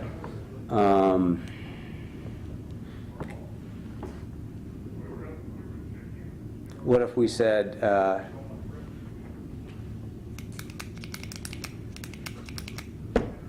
can you do this before you get your building permit? This is going to be an early on thing. You're going to, My only thing is, the Mathesons I've had a lot of dialogue with. My other brother, O'Neill Lawler, we haven't. And I just spoke to her the other day, and I sent her a plan with what I thought she wanted, which was a different shaped parcel, a lot smaller. And I can't force her to take it, and I just haven't heard back from her. And I'm giving it to her, so Right. this is right. right. You would think that would be an attractive deal. Yeah. So I guess for some reason, if I can't get an answer out of her and I want to get my building permit, then I wouldn't be able to do that. What if So why we don't we said, have a or se- other equivalent benefits approved by the board, or acceptable to the board, and the abutter? Where were you going? Notwithstanding the foregoing sentence, the applicant and fee owners may make other arrangements, such as the granting of an easement in lieu of transfer of ownership. Hmm. Hmm.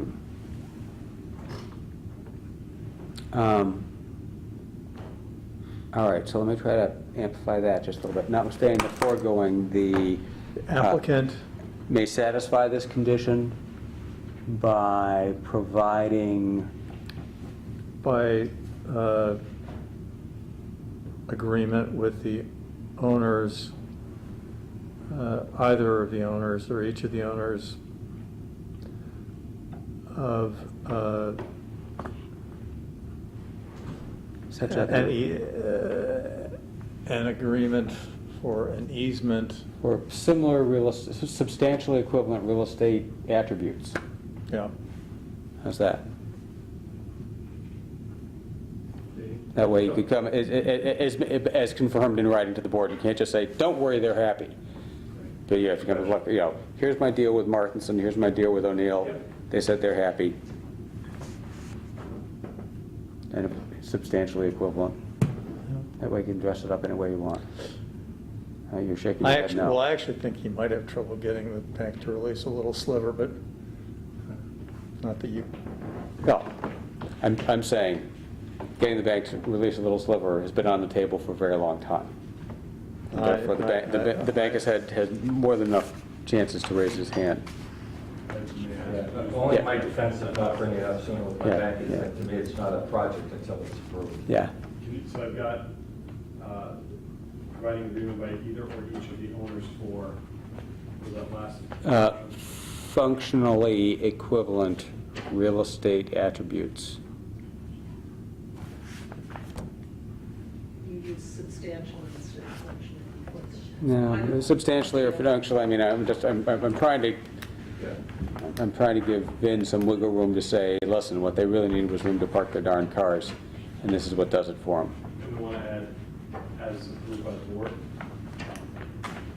determined to be satisfactory by the board. Reasonably satisfactory to the board. That way, that way he won't have the risk that we're just yanking him around saying, sorry, it's got to be 199 feet. What? Before the issuance of the, Well, it's an occupancy permit now. I was trying to reel it back before that, but if occupancy permit is what does it, does it work? Okay, fine. Okay. Okay. Yep. Right. Okay. I'm good with it being occupancy. No, it's a. And if you come in here with 12 affidavits that you went to the O'Neills 12 times over 12 months and offered them that sliver and other things, and they did nothing else, that may be substantially satisfactory to us. You can't force them to take it. you can't force them to take it, exactly. They might see it as a tax liability. God forbid I'd be able to park cars. That would just ruin everything for me. Just not to look at this on the dark side, but if you let your mind wander here, and they didn't want to see this project happen, and they knew that they could just keep saying no, and I would never get an occupancy permit. You know, I might be in a position to keep upping the payment to them to take my You could say, all right, to the owners of the properties at 55 North Main Street and 61 North Main Street, or alternatively the town. Oh, okay. If they won't take it, Okay. it'd be the world's smallest conservation parcel. But that way, they won't be able to hold you hostage. You'll have an exit. Gotcha. Very good.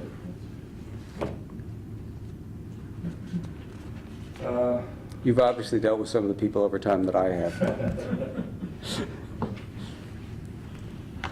Next item I have is 41, which talks about the kiosk, a final design before building permit. And I would ask that that be before occupancy permit. Because I just, obviously you want to We'll do have that that. kiosk You've got again, the won't they? occupancy permit. I Okay. want to do it right and, okay.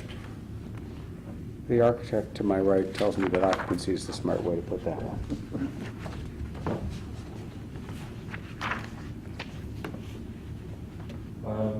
43 speaks to additional well testing.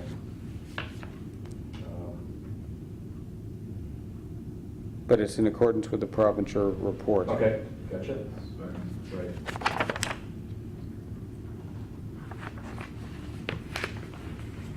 Will we have Dr. Venture's water system for the flow? Will we have that soon? Because that would hold up a building permit.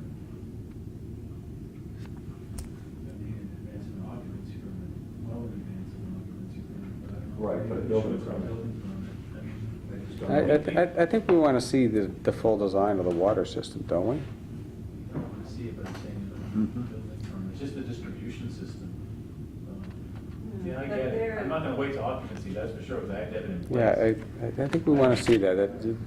We're sensitive on that one, I'm Okay. sorry. No, But it's also not the same as, building everything. I'm sorry, give me something to shake them up with. Wait, that's still going back to frame. That's not gonna be a foundation permit. We Right, defined that that's term still, earlier. yeah.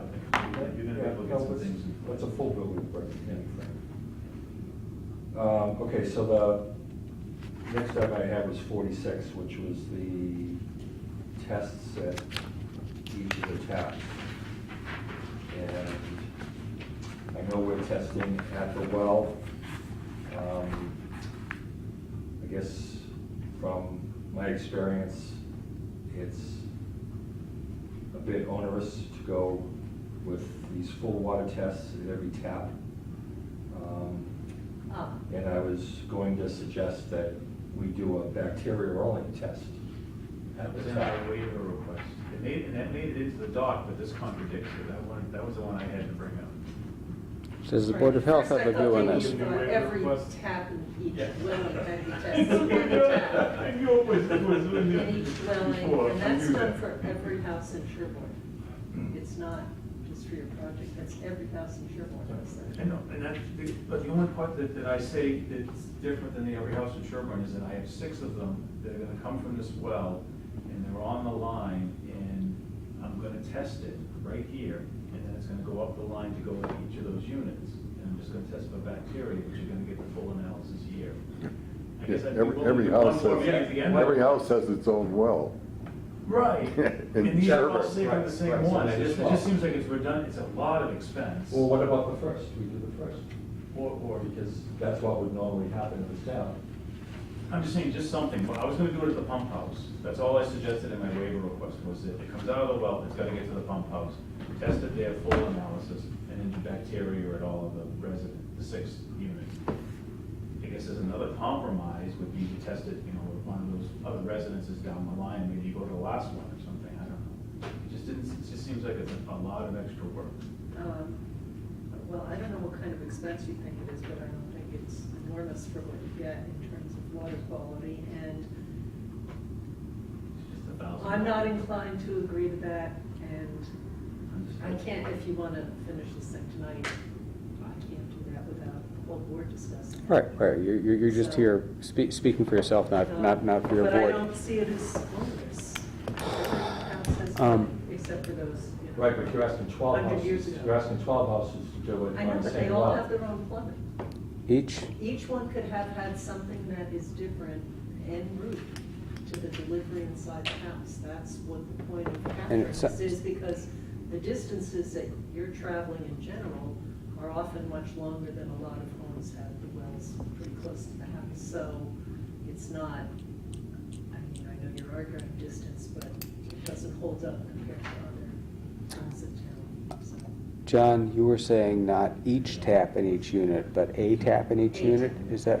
Yes. So you're saying a That's our requirement. total of 12, a tap? A tap. Okay. $1,000 a test. Round number.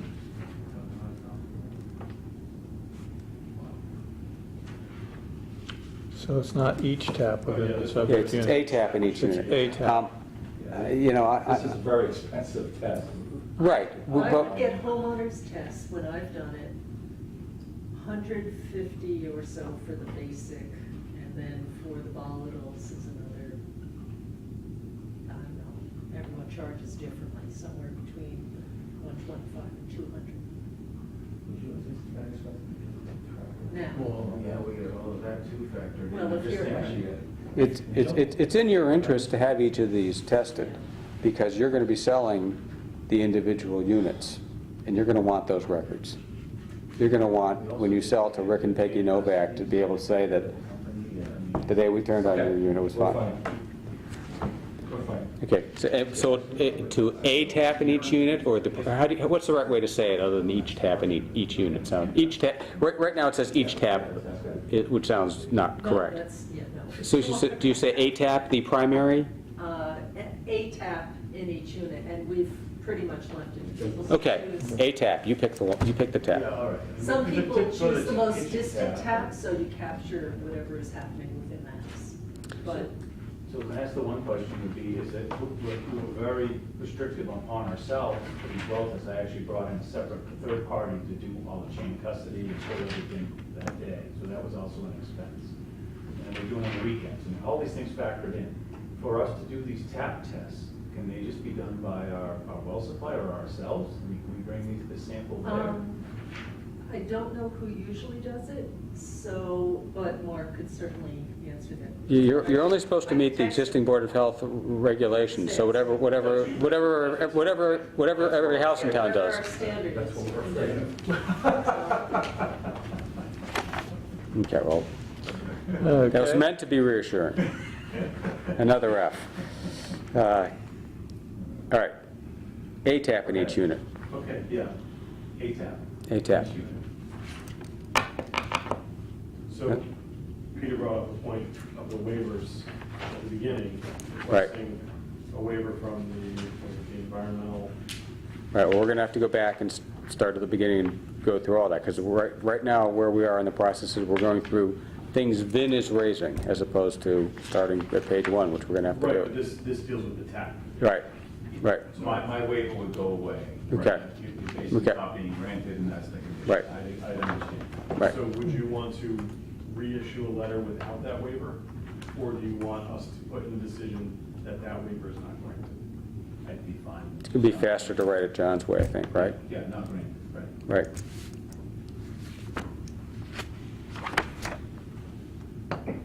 Okay, 48, this is really a question for you on, we don't have the permit, the septic permit, right? So, Right, their decision was that we don't get the permit was the plan, but we have to give them back the IA for Okay. recorded document. okay. So, but for that, Right. we're all set, okay. 49, this is requiring that the cistern, let's see, I believe, It says 30,000 gallon tank unless you get us a letter from the fire department confirm your support of the smaller design. okay, this isn't requiring the cistern to be in before a building permit, it's just a letter, okay?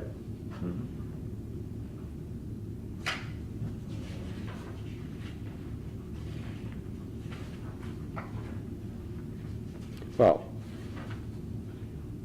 It's the I infrastructure presumably- occupancy, I knew you might go there, I get it. no, it sounds like, no, maybe we're going a different thing. Before you get, I assume you're proposing a smaller tank. Is it 15? 20 was original, and then Then went to 30, and now you're trying to reel it back to, something less than 30. all right.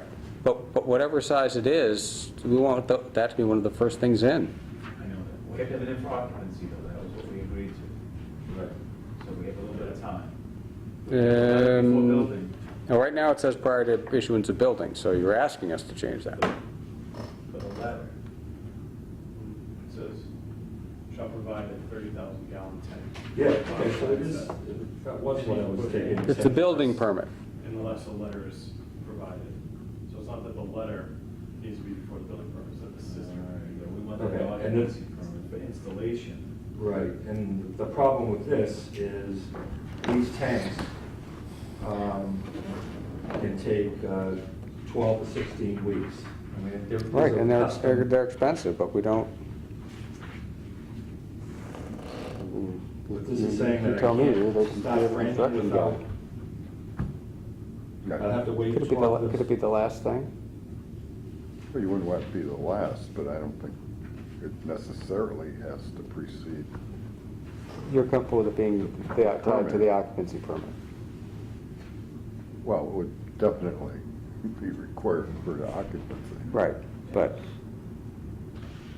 you think as a matter of construction practice, we could say occupancy instead of building permit here? Yeah, I think so. Okay. John?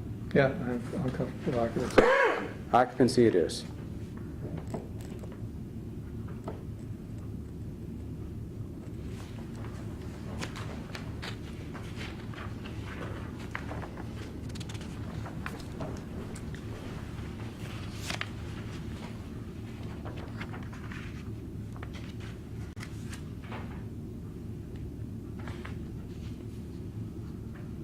um, 71 is another one of these that talks about prior to the issuance of the building permit. And it says utilities, 71A, utilities including all on-site utilities and connections to utilities to adjacent public ways.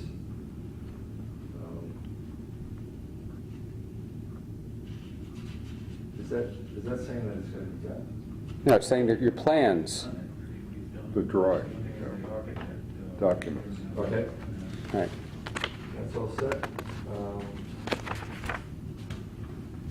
74, I think, came up a little earlier. We just had a pre-construction meeting that's required in the order of conditions with conservation a couple of days ago. And I guess we need to have another one with the building inspector, Board of Health, and community maintenance. right. Okay. So,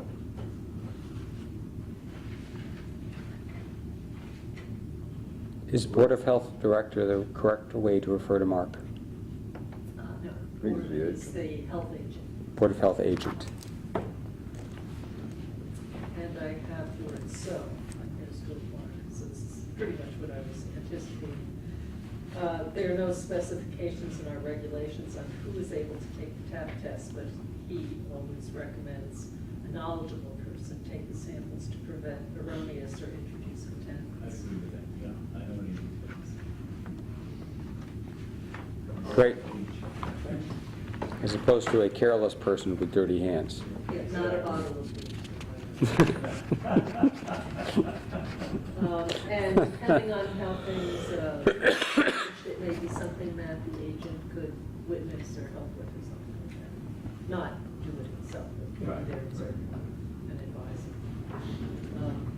Or one of our agents. All right, that concludes my comments. okay. I have.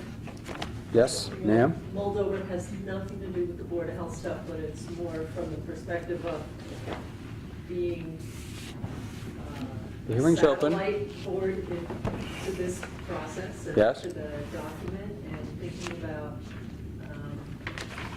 reinforcing what other boards do with kind of consistency and the future of people, they pick up one document and what they look at. And you were mentioning that it may be too hard to do tonight if we don't have the documents at hand. But you were mentioning that you thought there was some discrepancy between that and then the Concom order of conditions. And you're figuring that it would default to whatever was more stringent. But then the documents would support one another. And again, if they got separated and this was the only one people saw, they might not realize in terms of precedent or something. So best Well, practice. I think it's a fair question, but the particular question was what could be put within 50 or 100 feet of a resource area.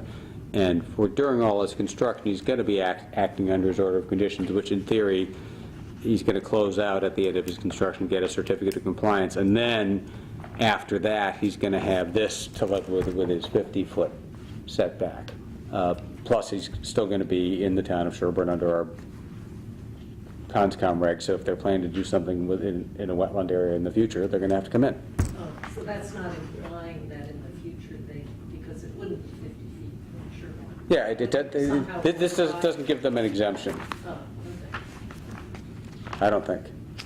Because we've already incorporated by reference saying you have to live with that, you know.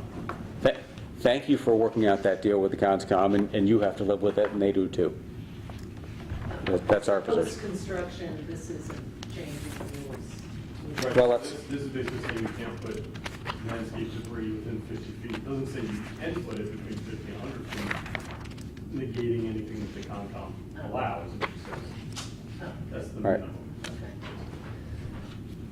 I did have one other housekeeping item, and it was just on page 1 where it refers to the owner as Heritage Properties.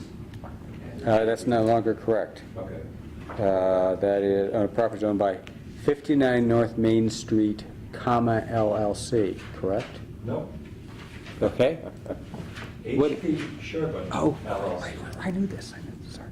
H.P. Sherborn, LLC. Comma LLC. No, Just L two. yes. and that's a So it's mass, Capital H, capital P, No space in between. yep, no space in between, right? Sherborn LLC. and that's a Massachusetts, right? Yes, it is. Thank you, a good clarification. All right, let me just step back for a second. Has anybody else heard anything tonight that would require us to go past tonight, that we need to go back to somebody or over to somebody else on? I thought we had something on the 36, but then we came up with a solution, I think. If we haven't, then I'd like to suggest, even though it's a few minutes before 10, that we try to page through it so that we could vote, authorize John to edit it, authorize me to sign it, and we would be done. Okay. How do people feel about that?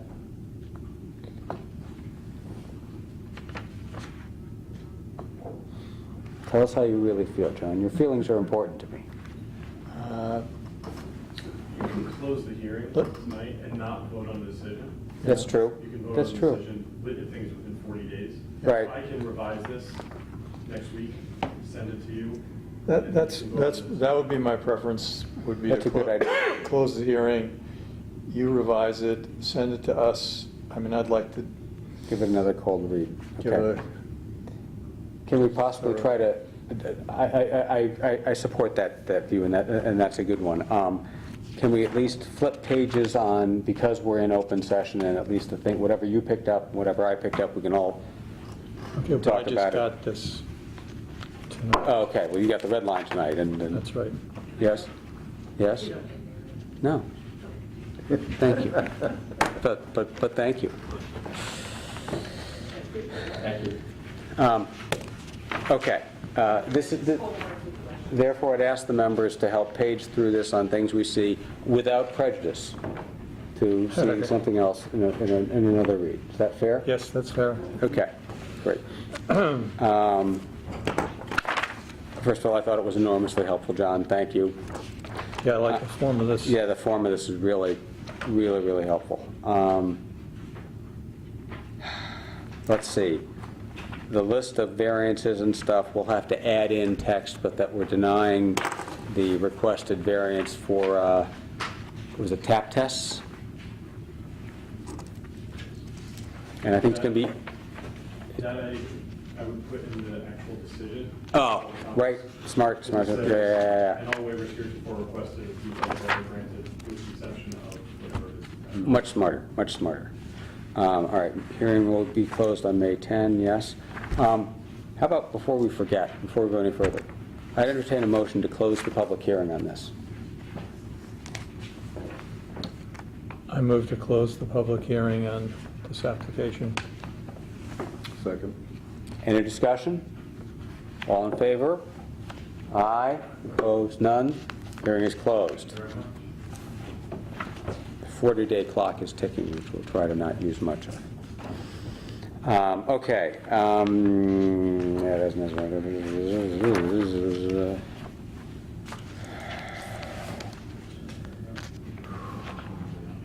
Okay, so my note on the zoning bylaw waivers was to cross-check them, and we'll all do that. But that's no drafting for John. where we talk about the wetlands regulations waiver and the Board of Health regulations waiver, let's just reference the dates that you have on page 13, just so nobody gets lost.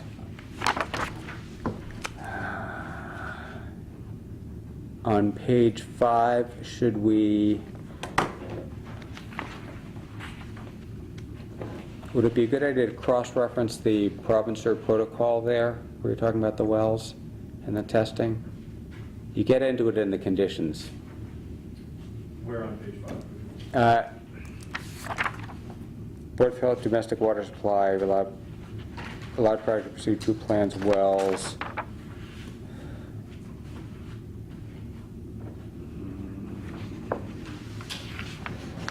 Oh, here it is, in 4, allow project engineer to meet or exceed minimum state guidelines for well testing, section 12. You're saying you're just describing the waiver there, as opposed to the solution to it. I'm not saying that. I'm sorry, in the red line it's 5. In the waivers requested, Board of Health regulations, domestic water supply number 4. Oh, okay, yep, okay. And you're saying we don't need to say what the solution is because we're just listing the problems here. Done, sorry. So Okay. if you didn't want to grant that waiver, Yeah, you would specify that. Right. Or you can grant that waiver partially in the decision. okay, got it. Moving to the regulatory conditions, we're going to edit 6 to add that he's designated units 2, 4, and 12. Local preferences sought. Vin, if I was hearing you correctly, we were not going to change any of this text about the local preference. You were just saying your guys had looked at it and came to the same conclusion. Correct. Okay.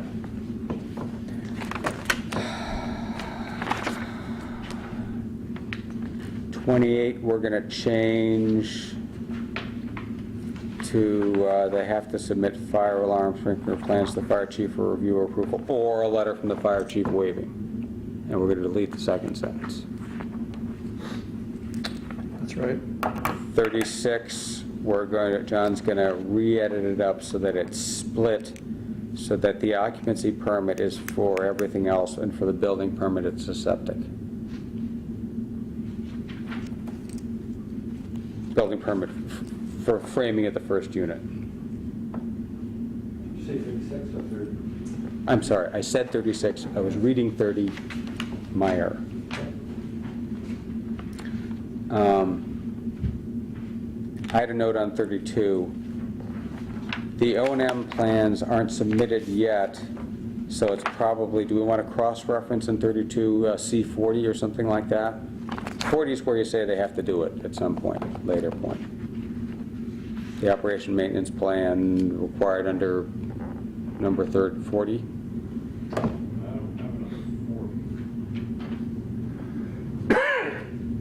Oh, but I can't cross-reference it with which. okay. Maybe I've got the wrong one, but let's add a cross-reference to where it shows up, just so that it's something when someone's flipping through this later. Because I don't think there's an O&M plan on the table, and I thought it was going to come in with the condo documents. Yes, that is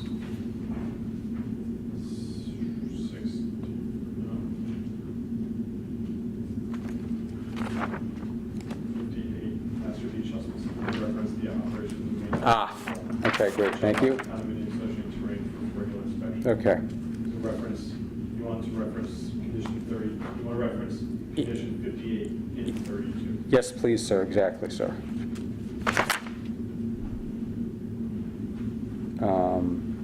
We're going to attach the form. We've got new language to look at on 39.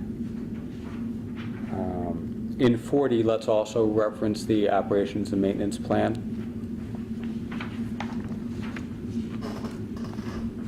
41, we're tweaking the occupancy.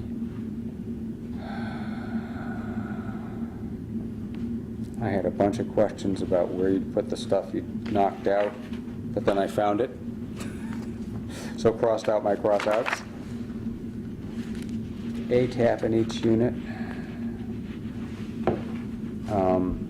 48, let's tie into the exact Board of Health document, which is That was a date when that was, so that was approved May 3rd. May 3rd, and I thought there was going to be a memo from Ellen Hartnett, which was essentially excerpts from their minutes saying, these are the things that aren't on the plan, but that they've agreed to do. Right, there were conditions. So I could say, conditions set forth in the approval plan dated, you know what date that plan was? On the plan dated blank, But And And- letter what dated. is and- not on the plan. Right. yeah, they weren't on the plan. The letter dated, Right, Right, whenever she puts the letter together. right. And it can be a letter or memo, whatever's easy for her to write.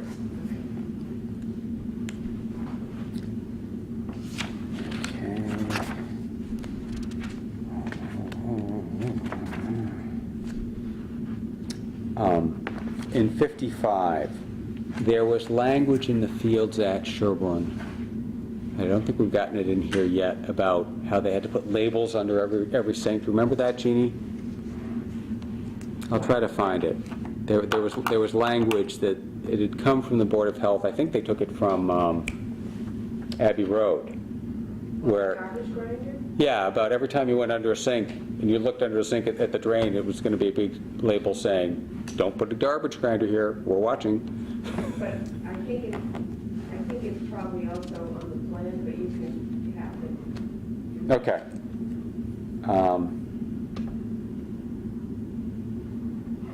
So from a drafting standpoint, you just put including appropriate under sink labeling. Just so we'll have something in case somebody forgets to do it. okay. So just do that instead of referencing it or pulling a condition from the fields. Is there a condition on the plan? I haven't.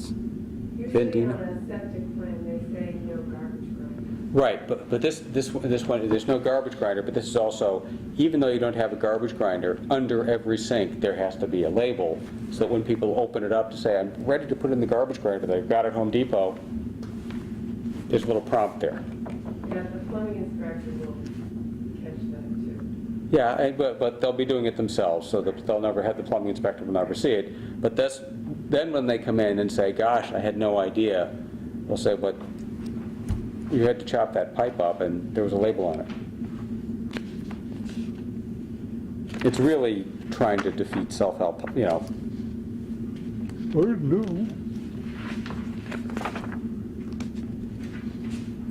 In 74, it's the Board of Health agent, Right.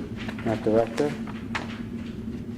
Then in 79, Chris Canny had said he could not be the engineer approving the plans. So we have to have,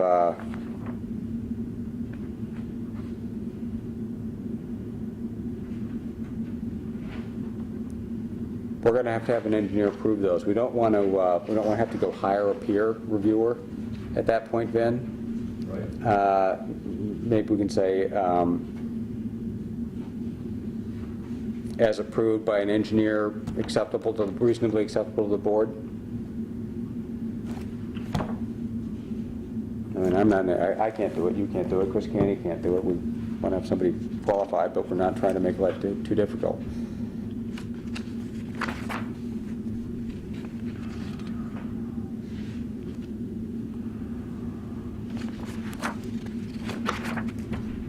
Anything else? For now? Nope. Without prejudice to your No, further and additional sure comments? that's going to do it. Okay. That means we need to set another meeting, not another hearing, another meeting for this, but we also have to pick another date after this. Don't we have somebody, we've got our two things on the 17th, don't you? You've got a backlog of others, right? Don't you have somebody else who wants to come in? The 17th, we have 4. Right, we've got 4. We've got Heritage, We've got a finding of 46 Western. right, 6 Powerhouse Lane, adult daycare, and to renew their business business, their office, landscaping. And then, oh, the sign for the fields. Okay, but that's all on for the 17th and noticed and fine. Do you have anything waiting behind that? That's good, okay. All right. We need a Well, date. maybe the 17th. We could look at this. Yep. And Roger will be at Okay. Well, Roger can't sign this, but he can, he's welcome to comment on it. Okay, so we're gonna have to really zip on the 17th. Maybe do we put Heritage last? That's the one that's just gonna spin out of control. Yeah, it's on the date. All right, so the shooting order on the, first of all, I'd entertain a motion to continue this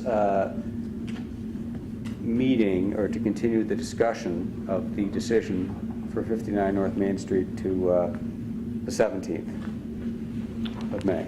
Yeah, okay. I move to continue the discussion of 59 North Main Street to the 17th of May. Second. Any further discussion? All in favor? Aye. Opposed? None? Okay, motion carries. All right, so we're on to the 17th. Do we think we need John sitting here on that one? Or is it going to be pretty close? I don't know, maybe. I mean, you can have a new baby. I'm trying not to have you come here and waste your time. I mean, I know you love sitting with us, but some people love it less than others. Shut up. Are we able to, can we individually communicate to Jeannie whether we want John to be here? Yes, we can. What we can't do is talk amongst ourselves. Can't talk amongst ourselves, but We can Why don't- individually weigh into why it don't we say that John doesn't have to be here unless we call for him. unless one of us calls Jeannie and requests that John be here? But we want John's revised draft here. Okay. And if you send it to me in PDF and Word, my assistant can do the redlining and all that nice stuff. That's been very helpful. In the hope that we don't physically see you here again, which you take in the highly supportive way in which you know we mean it, we thank you very much for your help. You've been an enormously helpful influence, and we thank you. No, no, you believe me. We've seen these, or at least some of us have seen these, where people were unhelpful, and definitely very helpful. Thank you very much. Well done. Well done all along. Right. For everyone involved. All right. So we could entertain a motion to adjourn tonight. I move to adjourn the meeting. Second. All in favor? Aye. Opposed? None. Thank you. All right, I'm sorry that took a while. Thank you very much.